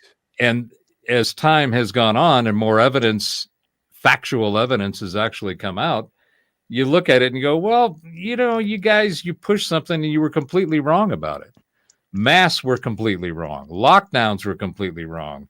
What the actual virus was completely wrong. And Where it came from.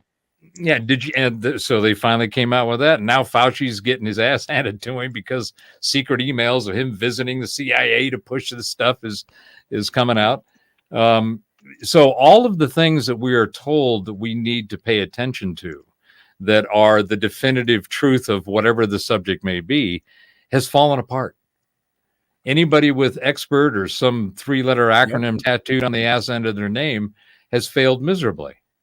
So the trust in the officialdom has severely eroded, and they've done it to themselves.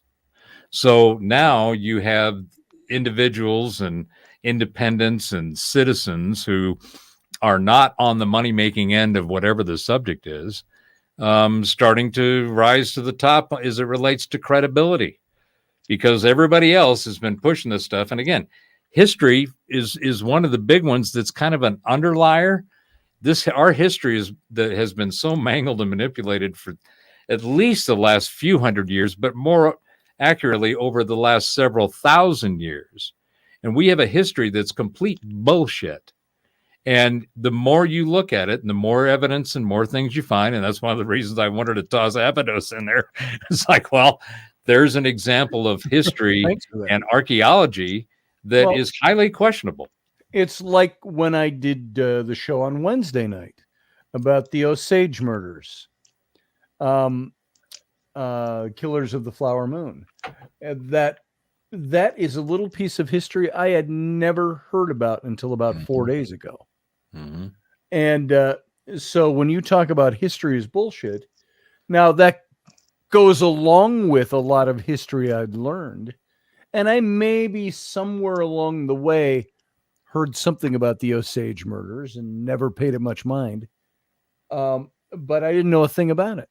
Mm-hmm. And it wasn't until I looked it up and said, somebody wrote stuff about this and somebody's piecing this together a little better. I love historical mysteries. I love people who, and I talked about that show with Dr. Joanne Fletcher, Egyptologist, who's done a lot of shows on Egypt on TV. You've seen her, if you've seen any of these Egyptian documentaries. She always wears the black flowing like silk or cotton, and she's got the bright red hair. She's in her 50s now, but fabulous Egyptologist. And they did this show on forensics of ancient mummies that they haven't been able to identify. And they go through, and it's a very interesting show. I love a great mystery. I also love reading about things, seeing things that we think we've got the answers to, or we've known this answer for hundreds and hundreds of years. Oh, but wait a minute. It's all different now because of this thing. Changes everything. It's what I like about it. It's like, and I've used this before. And by the way, before I get into this example, Unleashed Jeremy Hansen said, how many pyramids are still lost, even in the Valley of the Kings? There's none in the Valley of the Kings. That's actually a fairly small enclosed place with rock escarpments all around you. The Valley of the Kings. You can walk through it in 10 minutes. There's just tombs everywhere. And, there were, you go to the other side of one of these escarpments, just right on the other side. You could climb up and over, it's not that far, and end up over on the other side, Hatshepsut's temple, the other temples on the West Bank there. You drive around and you're there in 10 minutes from Valley of the Kings. But there's a little village there at Deir el Medina. And that is a servant village, a lower class village, I guess you'd call it. But there's little pyramids, so the really tall, narrow ones. They were graves. They're about 18 feet tall, something like that. And so there's some of those. But they say there's about, I thought I just heard this again recently, that there were over 300 pyramids built in Egypt, and that there's still 137 that are covered by the sands. What about all the ones in the Sudan? Yeah. I mean, and those are all obelisk shaped, but they're all pyramids, and nobody knows. It wasn't LIDAR, I don't think, but some kind of radar technology from a satellite and picked up just in the area around Giza, I think it was. I may have my facts wrong, but like 37 more pyramids right there. Mm-hmm. And they're all buried in the sand. And they pick them up on radar. So it's very interesting stuff. But now I forgot the example. The whole of northern Africa is supposedly overrun with roads and cities and trade centers and The things Sahara. that are buried. Yeah, there's Jimmy over at Bright Insight did a live stream with Ben Davidson over at Suspicious Observers tonight, and Jimmy's been the one that's been pushing the Riat structure over in not Maldives, over off the east, the west coast of Africa, the giant eye that's in the sand, as being the place where Atlantis was. And yeah, it's fascinating the more that's uncovered. And like Scotty and I've talked many times, we are one turn of the spade in the dirt of finding something that completely changes history. Right. And I for one am more excited about what's happening now and what's going on in the future to correct a lot of this nonsense that's been cobbled together and carefully crafted and curated and shoved down our throats and up our butts, as you know, this is the state of reality that we all inhabit, because it's clearly not. And there's so much information, so much yet to be discovered, that I for one am just excited as hell about, you know, the future and what people are going to find on this independent researcher, the citizen journalist, the citizens, the people. The people are rising in a number of ways, and that's where the real truth of reality, I think, is starting to shine. Because officialdom has just botched it big time. These folks, the more power they have, the tighter they squeeze on the minds of the people, and the people are squirting out of the squeeze. I like that. You need that on a shirt. Put it this way: the tighter you try to hold a fistful of sand, the more grains slip between your fingers. Mm-hmm. But you can still get a bunch in there. It's, you know. Sarah, what's your thoughts on all this rambling BS that's been spewed forth here? Well, you make an interesting point in that the way, you know, the narrative has been growing and evolving, it's sort of taking advantage on the limitations of the mind. Like we are constantly, if we could see everything all at once, we'd definitely be overstimulated. We couldn't make sense of anything. For us to make sense, then we have to narrow the focus, put blinders on, but then you may miss the big picture because you're focused on in one area, what's right in front of you. So, I mean, yeah, there's that. And of course, there's going to be constant, you know, surprises and disclosures that are going to change what we perceive in our reality. Look what happened when we went from a flat Earth perspective, or we found out that, you know, the Earth, the universe doesn't revolve around the Earth. You know, instead of going around the sun and all that stuff. I mean, and a lot of it, you know, is going to be relative to the observer, because when you get down to it, I mean, whether the Earth goes around the sun or, you know, or whatever, at the most, I can't talk. Most of the core is that most people are going to mostly care about what happens in reference to them. You know, that's going to be the highest priority, which is probably going to be the driver of how perception is going to be evolving.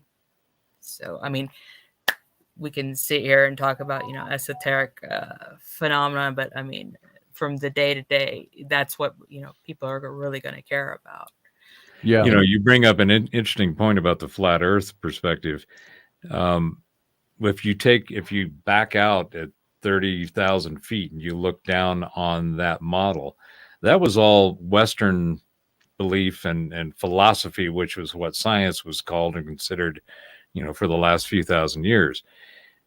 Hindus, Chinese, the ancient civilizations in Asia, none of them thought that. It was only the Western folks that thought about, is there this concept of flat Earth? And it was primarily driven by religion and primarily driven by these Christian nuts who got it all wrong and wanted to have the entire definition of reality that revolved around them. Because right. I mean, they were the it's a power representative. grab. I mean, if you look at Right. concepts like manifest destiny. Mm-hmm. So that's, definitely the case, which I will, I'll just say there was one joke that I heard, which, I think it was on Facebook or somewhere. They said that the human body is, our world and the human body is mostly made up of water, uncarbonated water. So technically we all are flat. Nice. I like that one. Yeah. I had a conversation one time with an Islamic gentleman who we got to talking about differences in faith. And I said, wouldn't it be interesting to find out in the end that what God wanted us to do was appreciate what he'd given us and worship him for that. And we were so busy writing in rules that we now kill each other over differences, but we all agree there's just one God. And he looked at me and he said, I have no way to argue with that. Well, he may have thought of some later, but it caught him so off guard.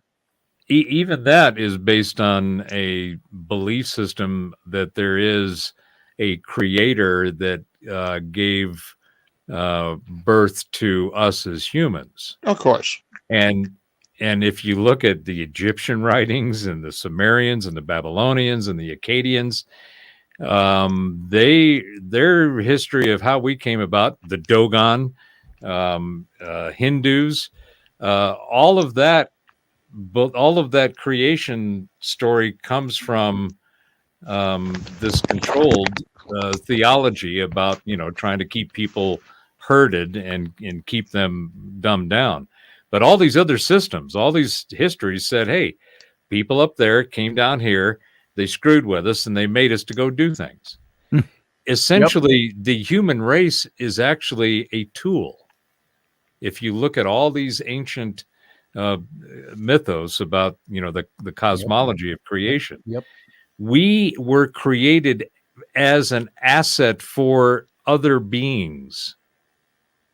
And you can easily fit Christianity, Judaism, Islam, all into that same funnel because they essentially say the same thing.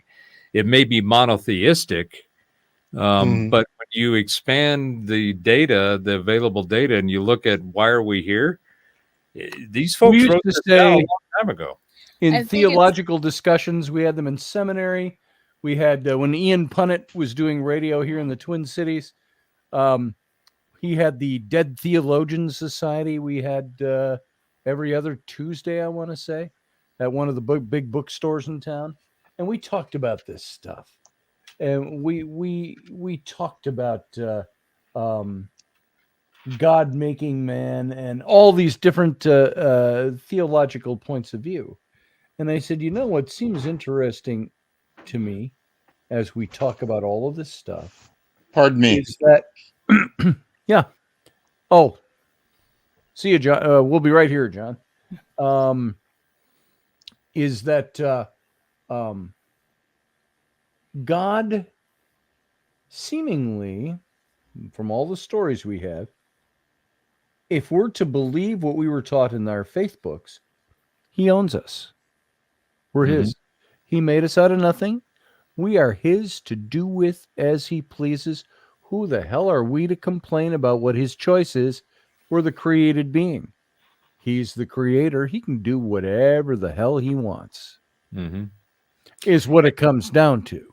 And Jeremy says he believes 100% that we have a creator. I think that there is absolutely that we have a creator. The question is the definition of that creator.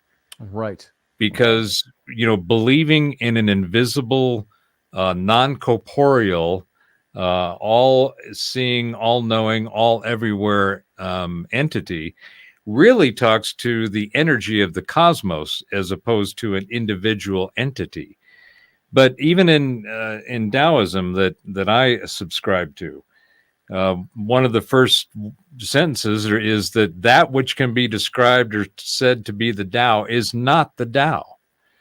You go back to the philosophical debates in the Renaissance between the scientists, the materialists, and the theologians. Is that because of creating boundaries? Well, I think that's probably part of why they use this, but you find if you look at the debates in the Renaissance and the Enlightenment period, you look at the words that they use to describe God and space. What is space? It's everywhere. It's incorporeal, and it those same attributes are attributed to this God person or this God entity. And you realize that the commonality in the way that different systems tried to describe the hierarchy of our existence, they all use the same definitions, but they all just describe different words to those definitions. So a God, whether it's the God of Abraham or if it's Shiva, or if it's the Dogon, the entities that came from the dog star Sirius. They all have some kind of power that they came down. And this is the thing with all of the Western belief systems, there is a coming down of an entity that breathes or creates this thing called man. And the whole idea of taking a rib out and doing all those stuff, I mean, that kind of goes sideways for me, but they all have the same basis of belief or construct. So there is a creator. It's most likely there are creators, and this is illuminated in the book of Genesis. God made they made man in our image. Our is plural. Yep. El, or the Elohim, is actually a plural word. And then, of course, theologians will debate forever on whether or not that plurality is a physical plurality or a multiplicity of majesty and power. Right. I've seen that argument so many times. And none of it can be definitively proven. And that's one of the hallmarks of being able to maintain the control, is that you can't say, nobody can prove one way or the other. They can only say they believe, or here's a set of information that they use to defend the definitions that they've ascribed to whatever the entity or entities may be. The more I look at this stuff, and especially now that we're getting into disclosure season, and we're starting to see more of this revealing of what I call our cosmic cousins, because I think other species of humanoid construct, it seems to be a natural part of the way that the cosmos expresses itself. Because it doesn't matter whether you're seeing Bigfoot or you're seeing paranormal or you're seeing some, disembodied spirits or whatever, they all pretty much have the same kind of construct. They've got a head, they've got a body, they've got arms, they speak, they have mouths and ears. And there's all these commonalities, regardless of what dimension you look at for the information of other entities. Well, to me, if the consciousness creates the cosmos, and one of the habits and nature of consciousness is energy. Energy is expressed in frequencies, and therefore, if we are the result of this conscious expression of reality through energy, then why can't there be other us's? Why can't there be other manifestations of this humanoid expression? Why can't there be all manner of different types of spirits and entities and things that manifest in ways that we don't even understand? We have a very limited understanding and perspective of the reality in the universe that we inhabit, extremely limited. And on top of that, as I was saying, it's been mangled and manipulated to the degree that we really don't know. But what we do know is we don't know. Yeah. Right. I do have one question though. What do you guys think about the need for a systemic construct? To having something, to believe in. I mean, I do ascribe to, a causal relationship between mind, body, and spirit. Body being the physical, mind, being the thought thought form of energy, or and then the interdimensional self that would be the spiritual aspect of it. So I mean, the fact there was a old quote which I can't remember the whole of it, but they say that people need stories to survive. Sure. So where would that I think that where all this comes from, so where we find function, well, I think the words I would use are reason and meaning, right? So if you go back to the ancient scripts and the cosmology of these other civilizations, it was clear that what we've been created as an asset, as a tool set for these other species. So there was an original reason for our creation, which was to be put to work for these other folks. Well, and that's common across all belief systems. And that's what God did, right? God said, I'm going to create man because depending on how you interpret it, I'm lonely, or I want to share my creation or whatever. Well, he apparently created us with a very limited set of information about ourselves and a very limited set of what we can do.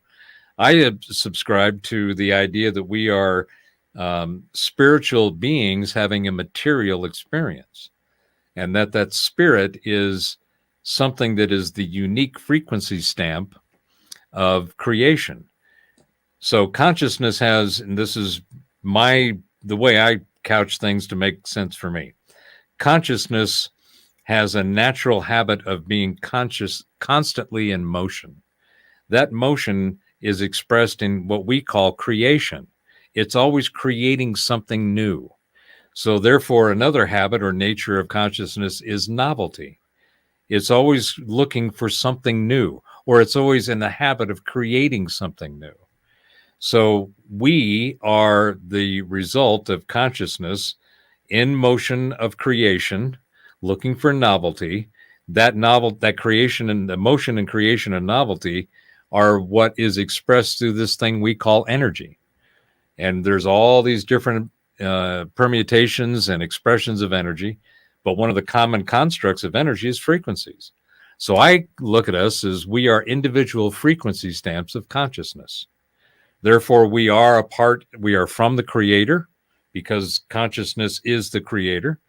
It answers all of the questions for me in all of these different theologies and belief systems, and really simplifies it so that there isn't, it removes all of this control construct. Having submission. Right. There's this whole idea of you have to submit, you have to acquiesce to the request of the creator. and all of that. That's just a construct that I think was put on the actual reality of us just being individual expressions of consciousness. Because we do that, that's why we create. That's why we are constantly in motion ourselves, because that's what consciousness does. So we're always in motion. We're always seeking novelty. We're always looking for something new. And from that, the people that were in charge said, well, we got to give them a reason to exist and meaning to themselves, because they're not going to understand this whole consciousness thing. That's way beyond what we want them to know, because if they knew that, they would be free. They would be free of any kind of shackles that we've put on them to control them. Isn't that what you have in the Garden of Eden story? If you look at it, just look at what's written there without going into all the breaking down every passage, every little bit of the language, all the historical context, and so on. Doesn't the story itself say, and Adam or Eve was beguiled by the serpent, or by Nakash, and she took the fruit and gave the fruit also to Adam, who ate of it, and suddenly their eyes were opened. And what did it say? There are slightly different translations of this. What God said after that: the humans have eaten of the tree in the middle of the garden, or the tree of the knowledge of good and evil, Tree of knowledge, and have become just like us. Yes. Let us therefore prevent them from eating also of the tree of life, lest they become gods. And that just makes my point. Yeah. And my whole question with that, when I first read that with a new light as I was researching it, was a couple of things occurred to me there. Why did God have a problem with his creation becoming enlightened? Or was it because his creation was never meant to be enlightened? Isn't that an example of a control construct that was put on it? That's a control construct. Because that was not in the original writings of the cosmologies of these other cultures. We were created. We apparently were manipulated genetically, because if you look at our genome, the second genome is missing. It's been removed, which is kind of weird. I think we'll just take that out of there. Yeah, and you go, well, because all other primates have 24 chromosomes, we have 23. So you go, okay, well, there's some science for you. We're not primates. we're one be happier as chimps. Yeah, or one chromosome from monkeying around, right? Right. But when you start looking at these things, it's clear that there was something that was done to manifest man. It's in the writings, it's in the science, it's in the knowledge and information that we've seemed to be gleaning as we go along. But the idea that it's been packaged into what we have what we call theologies has been the mental control menagerie that has kept us from understanding the reality now of who we are. And that is what, going back to what you were quoting, Scotty, what if they got the knowledge fruit? That's bad. They get the life thing. Okay, now we have competition is what that sounds like, right? Yeah. It's like, well, if God is this all-knowing, all-seeing, all-loving, and love, by the way, is another word that's just been completely bastardized. It doesn't mean anything of what it probably actually is, but how many different definitions of love do we have? These new age folks that go on about, well, love is all there really is, and it's all about love. It's like, oh God, are you brainwashed?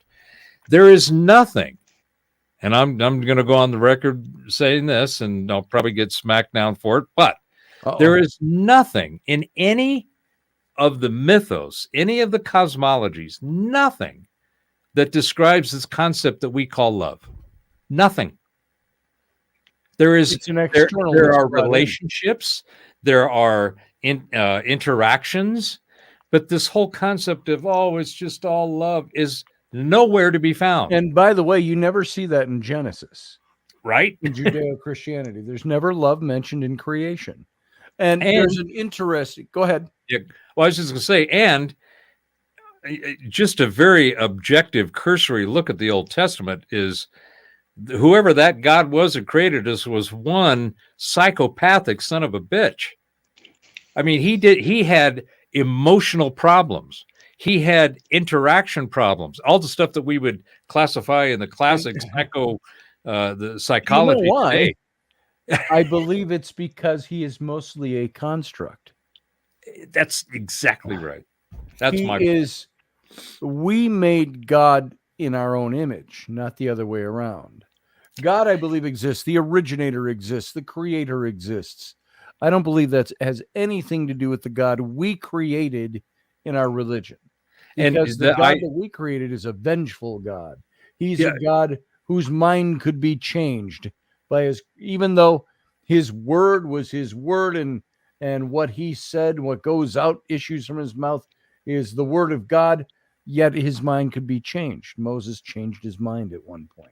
He repented of the evil he was going to do. Are you saying it's an anthropomorphization of energy? That what? God? Yeah. Yes. In a way, yes. Yeah, I would say that. In fact, anytime somebody says God made man, I said, no, that's completely ass backwards. Man made God.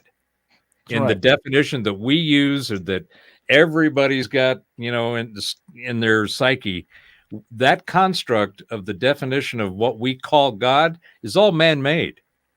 Now, there were, and again, going back to the ancient cosmologies and writings, there are a lot of instances where it's like we were talking earlier about Pharaoh is not what they called the kings. Pharaohs were administrators. Egypt actually had kings. They didn't have pharaohs running the place. Well, the pharaohs were the underlings. But it's an example of how language and words get completely used and abused and tossed into the narrative to confuse people. And that goes back to my point about language is the operating system of your mind.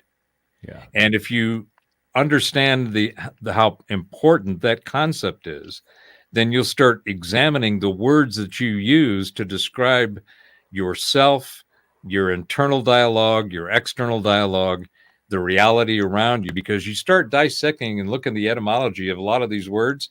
It's like I was talking about with love.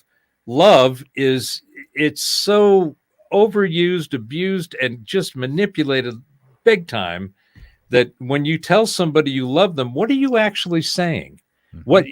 And if people stopped and thought about it, what am I using that word to express from my feelings?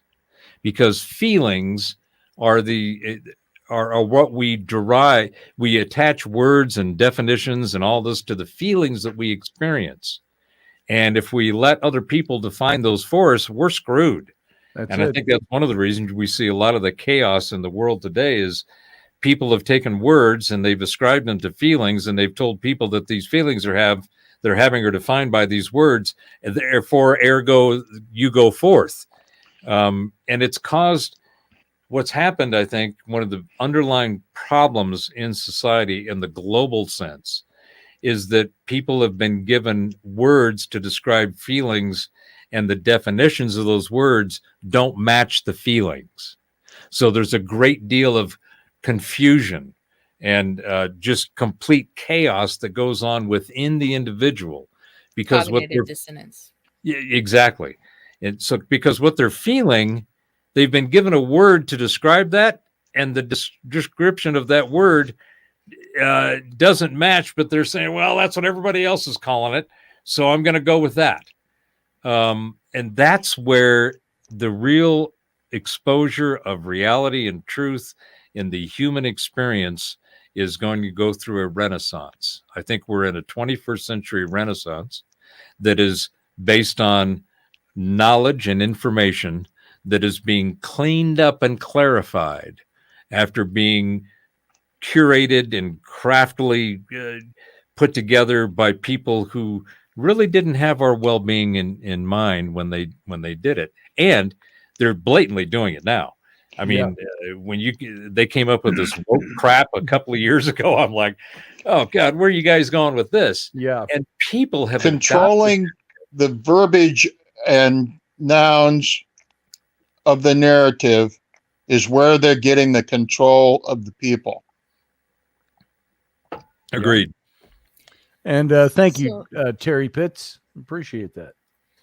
So I have a question, which is, considering if that is does that mean, and we live in a sea of energy, so does that mean our reality, God, or whatever you want to call it, what our existence, is it just a cyclical form of resonance? Oh boy, did you open a can of worms there. Hello. Yes, because so going back to the construct that consciousness is the creator, whatever that is, we all experience it, yet nobody can define it.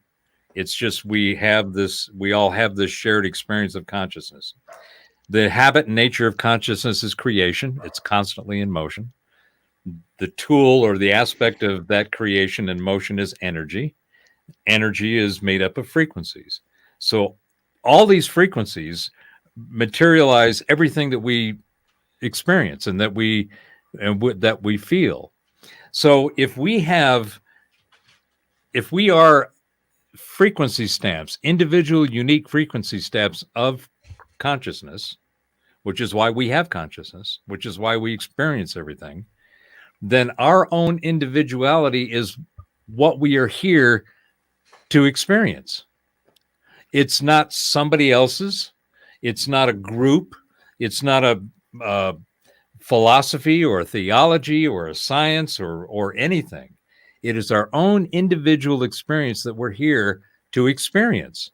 And the more open we are to the realization of that simpleness, then we start to see all the different things that people experience themselves and how we interact with each other. Now, those frequencies are cyclical. Everything is a wave. You go to the quantum mechanics and physics and theories, they finally come to the point where they say, well, nothing is solid. Everything is a wave. What is a wave? A wave is a motion of up and down, or it's actually conical or toroidal. And if everything is a frequency, nothing is solid, then those frequencies have cycles. And there are cycles within cycles within cycles. And all of it can either be harmonious or discordant. And when you find something that you feel good about, you resonate with it. When you find or encounter something that you don't feel good about, that's discord or disharmony. And you can feel that. So the awareness of the individual experience of frequencies in cycles is the most important thing that we can all, in my opinion, that we can all come to the realization of and be able to more successfully, productively, and positively navigate the reality that we inhabit. And it's so, there's a lot of these, they got 12-step programs. You've got Neville Goddard. You've got all these different people who have come up with ways to think, ways to experience yourself, to go within, to find that one. And this is one of the things that I was a part of in the 90s, in particular when the New Age movement started, really getting its fur ruffled. And everybody was saying, well, you got to find the one. You got to go see the one, seek the one, get your guru. You've got to go find that connection with the one. Find a pure crystal. And when in reality, the one is who you are, the one, because you are a part of consciousness. So there's never a need to go seek without, it's to seek within. And the other thing that really really took me and made me go through a number of iterations of what is going on here until I finally realized this, is that the other concept of you got to be in the now. You got to be present. The present, you got to be in the now. Eckhart Tolle goes through this. What I found is that there is never any now. It's always next. You are always in the next. We are always in a constant movement forward, because going back to consciousness, and it's constantly in motion, that's what we are experiencing. There's never any now. There's always the next. Our minds, and the way that works is we're always thinking about and predicting the future in some way for ourselves. So that in itself is, going back to your point, Sarah, is another cycle. We are in a constant cycle of motion and creation. We are individually experiencing this set of frequencies through our individual frequency stamp that makes us the unique individuals that we are, as we move through reality of consciousness. Everything else is somebody's interpretation that they've put together and packed it up and sold it to you. So it's up to the individuals to understand and realize that your experience is totally subjective, just like everybody else's. There is nothing that is real other than that which you experience and resonate with yourself. And you're going to continue to go through cycles as you explore it and experience it, and it reveals itself to you as you reveal yourself to it. So it's all of this magic mumbo jumbo of stuff is just everybody else's speculation. Individuals have put together a construct and sold it to you as, here's reality, here's where you fit, and this is how you navigate it. Okay. Professor, I know this is going to be a tough call, tough order for you, but carry on for a few minutes while I step away for something. I'll be right back. Enjoy the time. Enjoy the time, Scotty. No dead air time. Well, so all of this is just where I have come to after exploring and experiencing and trying to figure out, of all of the different systems and ways in which are available to define the experience that I'm having, what of them makes any sense at all? You can only go so far in some of them. I think another thing that's going to be extremely powerful in the future is the advent of psychedelics, particularly with mushrooms. That explains a lot. I think that there is some kind of biochemical, bioelectrical component in the substances of ayahuasca, DMT, psilocybin, mescaline, that seem to be able to liberate the mind from the physicality, because this is another part of the construct for me. Our brains are not our minds. Our minds are our frequency stamps. The brain is only an electrical transceiver where chemical and electrical interactions happen, because the mind interacts through the physicality through the brain. But the mind and the brain are two separate things. When our mind or our brain stops functioning, or it's cut off from what it needs to physically exist, the mind keeps going. And this seems to be expressed and experienced most specifically through this category of psychedelics. There seems to be these other realms where things like astral projections and other dimensions seem to be much more easily accessed by the mind and through the mind when these substances are introduced. What we've seen with psilocybin in particular with post-traumatic stress disorder and other psychological disorders is extremely profound. And it's been because the officialdom has packaged and labeled things like cannabis and THC and these other substances as not good for you. Well, anytime, this is a good rule of thumb, anytime somebody in authority tells you something's not good for you, you should probably, or if something is good for you, you should probably do some serious research to how they came up with that. Because most Scotty, likely, you missed the mushrooms. Oh, damn it. Well, then, So, say if does that make all sense, Sarah? this is true, if Yeah. it is true, why isn't it easier, or how would a person align themselves with the resonance of, let's say, joy or ecstasy? Well, you got to start with the definitions of those, and make sure that you're using a term that's appropriate for the experience you're having.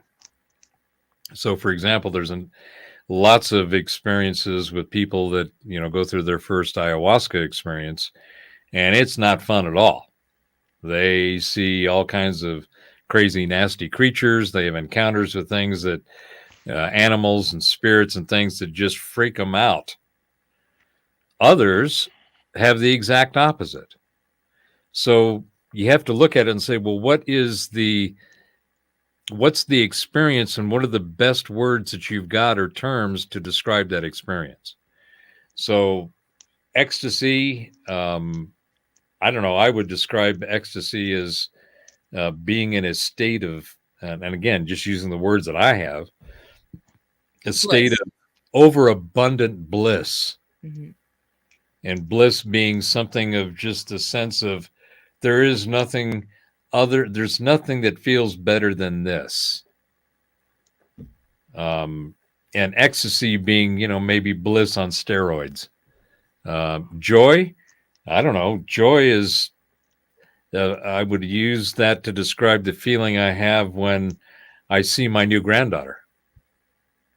And I see her face and those great big blue eyes, and I go, that just makes me feel like what I would call joy, happiness, warmth. But again, it goes back to the point I was making that language is the operating system of your mind.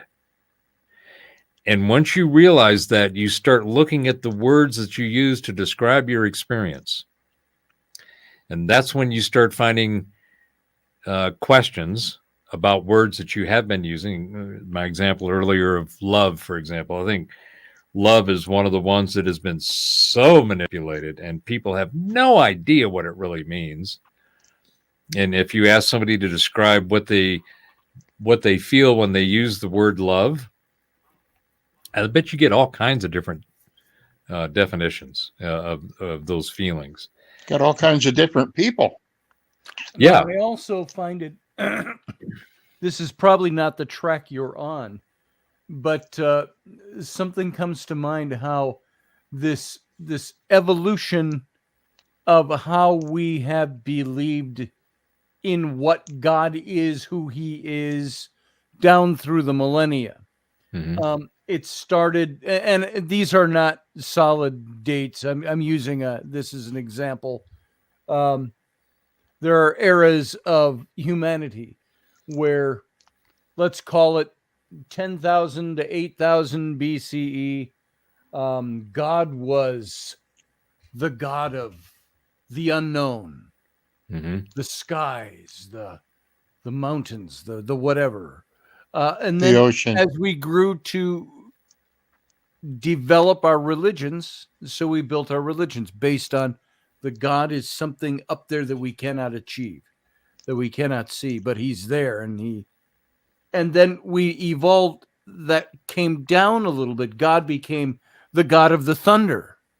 Oh, he's in the thunder, or he's in the mountain, or he's in the waters. Then it became the God was the God who, down a few more millennia, and you're talking about the God who we started reflecting this in the way kings would worship. He is the God that rules us. He's the God that, like the king now, he rules who we are. He is omnipotent. His word is so on. And it came all the way down to the way I saw this progression was finally God became a God then that could relate to us. He was a God that was no longer just the God of the great cosmos or the God of the sky or the thunder or the mountain or the absolute despot or the and think of Old Testament when you think of that.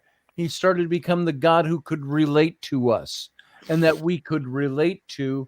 And then finally, in Christianity, he became the God who is the God of love, the God of open arms, the God of come to me, I'm the daddy God. And I may not have explained that as well as I could have. There's a progression to that, though, and it's interesting. Well, to me, if all you have to do is look at Hinduism, they've got a god for everything. There's a god for doing the well. I'm making it a parody, but there's a god for doing the dishes. Okay, right. There are, and he doesn't dwell here. By the way, he's not at my house. Yeah. At first, I thought he said there was a God for doing it. Yeah, I wish. Well, they have that too. But the idea, we have anthropomorphized the nature and the unseen and unknown.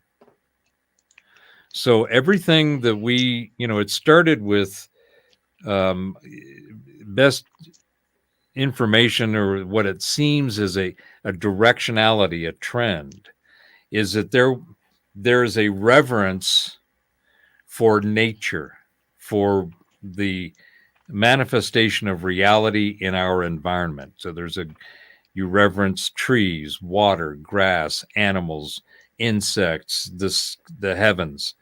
And in order to put some kind of definition around those expressions and those ideas, we anthropomorphized it. We said, well, that's got to be a god of this and a god of that. And those gods seem to be, and particularly in the Western religions, they have this masculine definition. It's like, well, okay, but what about this feminine side? I keep being told I need to be in touch with my feminine side. And I'm like, I'm trying to find that. Where is it? How do I touch it? And what do I do when I get there? So again, it goes back to the language. It goes back to the words and the definitions, and trying to figure out ways to define our experience in reality, particularly as it relates to nature, for the seen, and then for the unseen. Boy, is that easy to create some definition for, because what are you going to do? You're going to challenge me on my definition of the unseen? Right. Go ahead. Tell me what you call it, right? Because it's incorporeal. It's intangible. It's not something that can be put on a table and everybody can look at it and see it the same way. And even in that, where you do have something you can put on the table, everybody's perspective is unique. It's like Leibniz, who was he was a German, Jewish, German, Norwegian mathematician and philosopher, and he's the one that came up with the calculus that we use today, tensor calculus in particular, for shooting stuff up into space.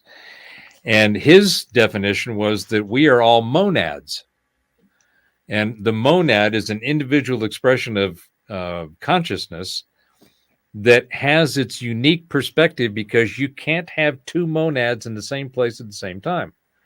So every monad sees reality from its own perspective, its own individual sight, and from its seat that it is.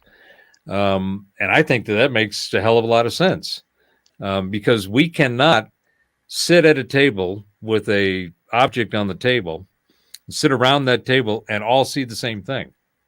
We will see aspects of that same thing, but our perspective and our observation is all unique. Well, the interesting thing is that our perceptions of that thing does not change the nature of the thing. No. It's only our perception of it.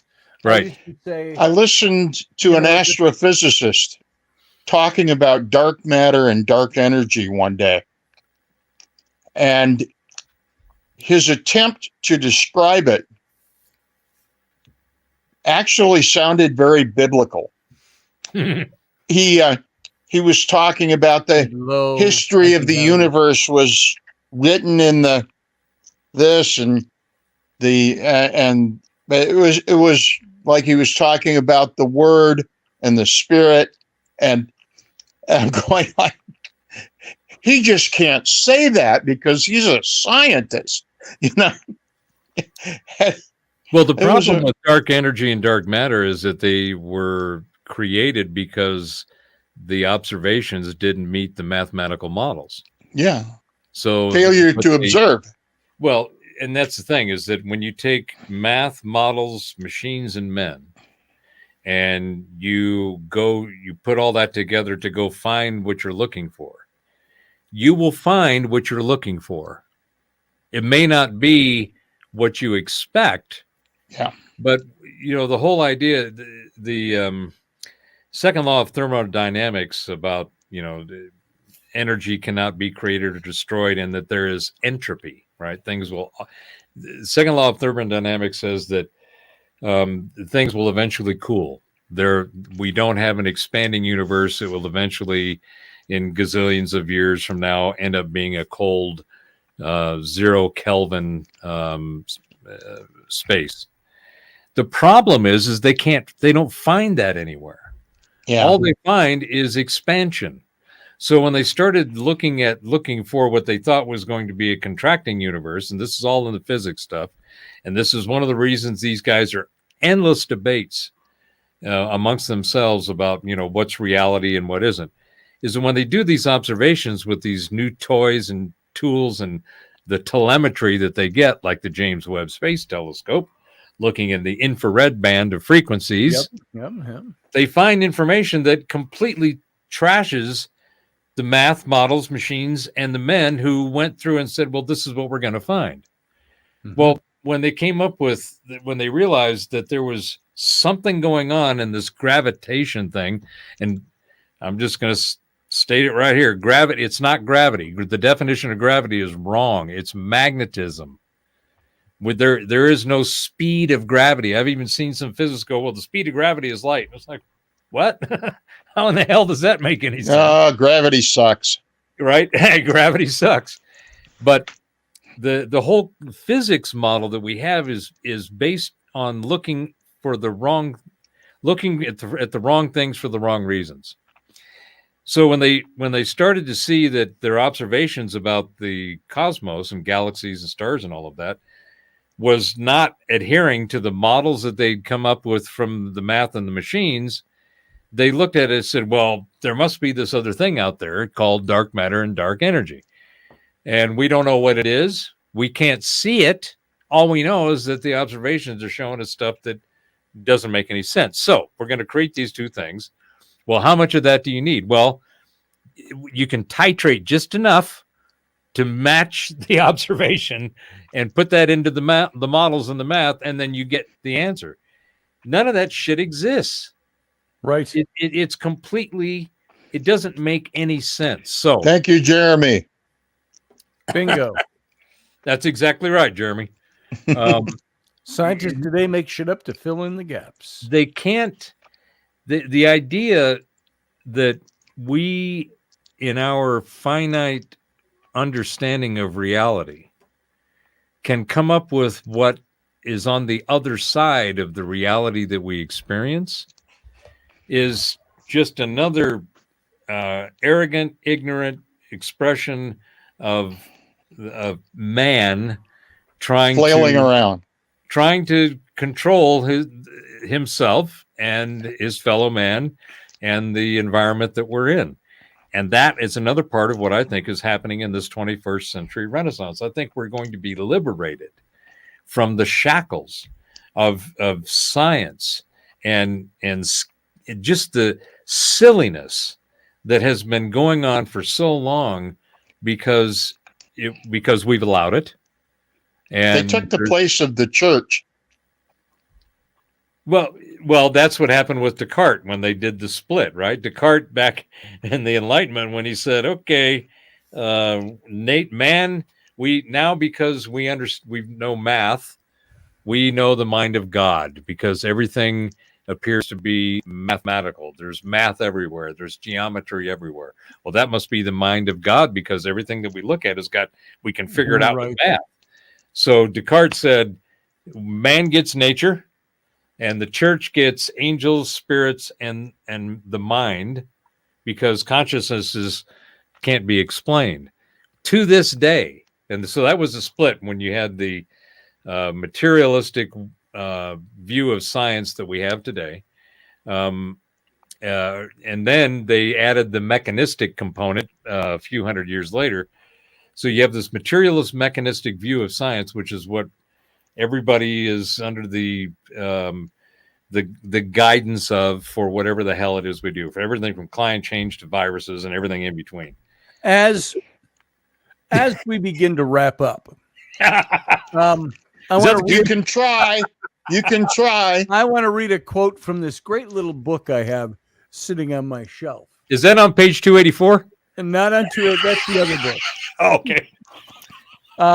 I've got this quote here by Henry. I've never been able to pronounce his name right. Poincaré, Poincare, with the accent over it. In his 1905 book, Science and Hypothesis, he said, "Science is built up of facts as a house is built of stones. But an accumulation of facts is no more a science than a heap of stones is a house. So I have this pile of stones, each one representing a scientific fact that could be used to build a solid foundation for what I'll call the house of the origins of humanity. Yet they remain an unconstructed heap, because although each stone may be individually factual, they can be loosely mortared together only by hypothesis built on the presupposition that humans evolved from lesser forms of primates, who in turn evolved from emergent aquatic species, who themselves evolved from primordial slime. Though these individual facts may indeed comprise my pile of stones, they cannot construct an unshakable foundation, for they lack concrete coherence. So the house remains in the architectural phase. We know where we want to put all the stones. We're just not yet sure how they all fit together. And science as we know it is defined as a branch of knowledge," and on I go. There's more points I made here. Now we know why Scotsmen make good engineers. There you go. That's right. Fitting all the stones together. That's it. Putting all the stones together. And I think what this is, and this doesn't this sound like I'm wrapping things up? A conversation like this is a lot of stones that we put out there that we're trying to look for ways to mortar them all together. It's nothing but taking nuggets in your noggin and knocking them around. That's it. That's it, brother. Thank you, Jeremy Henson. Thank you to everybody who's been here tonight. It is now midnight. I've lost track of so many threads in this conversation that it's all one you big and me thread. both. Yeah. So, Professor, you don't know how much. Sarah, nice to have you around. And love having you too, here. Uncle John. And Sarah, good having you here tonight. I came in for stone circles. That's right. And you ended up with stones with no mortar. Three blind mice. That's right. That's right. And by the way, on that, I have often said, just on that point alone, taking this as a word picture, the process of evolution. Maybe it's true, maybe it's not true. But all the different levels that we have, remember we had Australopithecus, we have Cro-Magnon, we have, et cetera, et cetera, et cetera, Neanderthal and everything. And we say, this is the progression, but we're missing the missing link, was the thing we heard of. And then they found the little primate fossil from Africa somewhere about 10 years ago or so and said, we found the missing link. And I said, but that does not, what you've got are several stages that you see that we're calling stages. What if they're not stages at all? What if they're all individual species that are not connected? We have no way of knowing whether or not they are connected. Do we have DNA that connects them? No. So this is the backside of what we're talking about, is that even science itself, while we're talking a lot about faith and religion and spirituality, the way we see God, the way we see creation and all that, yet all of this all fits into it as well. Science, the science of creation, the science of origins. It's as much guesswork as anything else. We think we're solid, but we don't know that we're solid. It's like that, as you were talking, Professor, I've got this little piece of paper here sitting on my desk. It's a memo pad. It's pink. All right. See, it's pink. And somebody who's colorblind might come along and say, well, it's kind of mint green, isn't it? Or that's blue, or that's whatever. I used to use the illustration of an ashtray because I was sitting in a bar once when we could smoke in bars. We were all drinking pints. I said, look at this ashtray. I said, that's a white ashtray. I said, but if you perceive it as a different color, that's going to be a blue ashtray to you, or a red ashtray to you, or a green ashtray to you.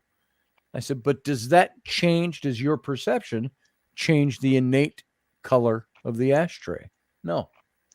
So that begs the question, is there an absolute in there anywhere? Well, the only thing that wouldn't change is the fact that you're looking at an ashtray. Right. It's still an ashtray. Yeah. It may be a different color. All you got to do is turn a different colored light on. Yep. And now it's a But green there's ashtray. a lot of people who would not recognize it as an ashtray. Especially today. if they've never seen one before. Right. Yeah. Right. Right. So yeah, I find the exploration of the experience of mind, everything that we've been talking about here tonight, the most fascinating and most important pursuit that we can all have individually as well as collectively. And that's where a lot of the stuff that I talked about tonight has come to, because it's all real confusing. I mean, you look at science, philosophies, theologies, and oh my God, there's nothing more than, a gazillion different iterations and versions. In Shakespeare's time, they were all referred to as philosophies. Right. Science was in the philosophical category. Jeremy Hansen says, I'd like Scotty to do a show on the origin of superstitions. And I would like to say, Jeremy, didn't we just do that? No, I think it's all linked. I'm being flippant. I think that's a great idea if we can look into that. Well, we have Halloween coming up. What's that, Sarah? We have Halloween coming up. That's right. We got Halloween coming up. We can maybe do it for that. Coming up toward it anyway. So there's a lot of superstitions about the interaction of men and women. Yes. Yeah, we do that too. I got those. All right. So, oops. What did I do? I accidentally hit that. All right, guys, we're going to get out of here. Everybody, thanks for being here. Uncle John, thanks for being here, brother. We will see you soon. Boom. I thought he was going to say something. Like, see ya, Scotty. Good night. And Sarah, good to see you. All right. Thanks. And, Sarah, it's great to talk again. We need to do this more often. Yeah. more often. You know where I'm at. So There you are. All right. And Professor Bauer, thank you for a good evening. It's a lot of Thank fun. you Let's for, do this again soon. Thanks for letting me in and flapping my yap. It's Hell yeah. it's always fun. All right. Have a good night. You too, brother. All right. Everybody else, thank you for being here. Thanks for sitting here for 2 extra hours tonight. That was a lot of fun. I enjoyed it. And I hope you did too. I will be back on Sunday morning with It's Sunday, our informal morning coffee on Sunday at 9 a.m. Central, 10 a.m. Eastern. So watch for the announcement on that and the link. Everybody, thanks for being here. Live long and prosper.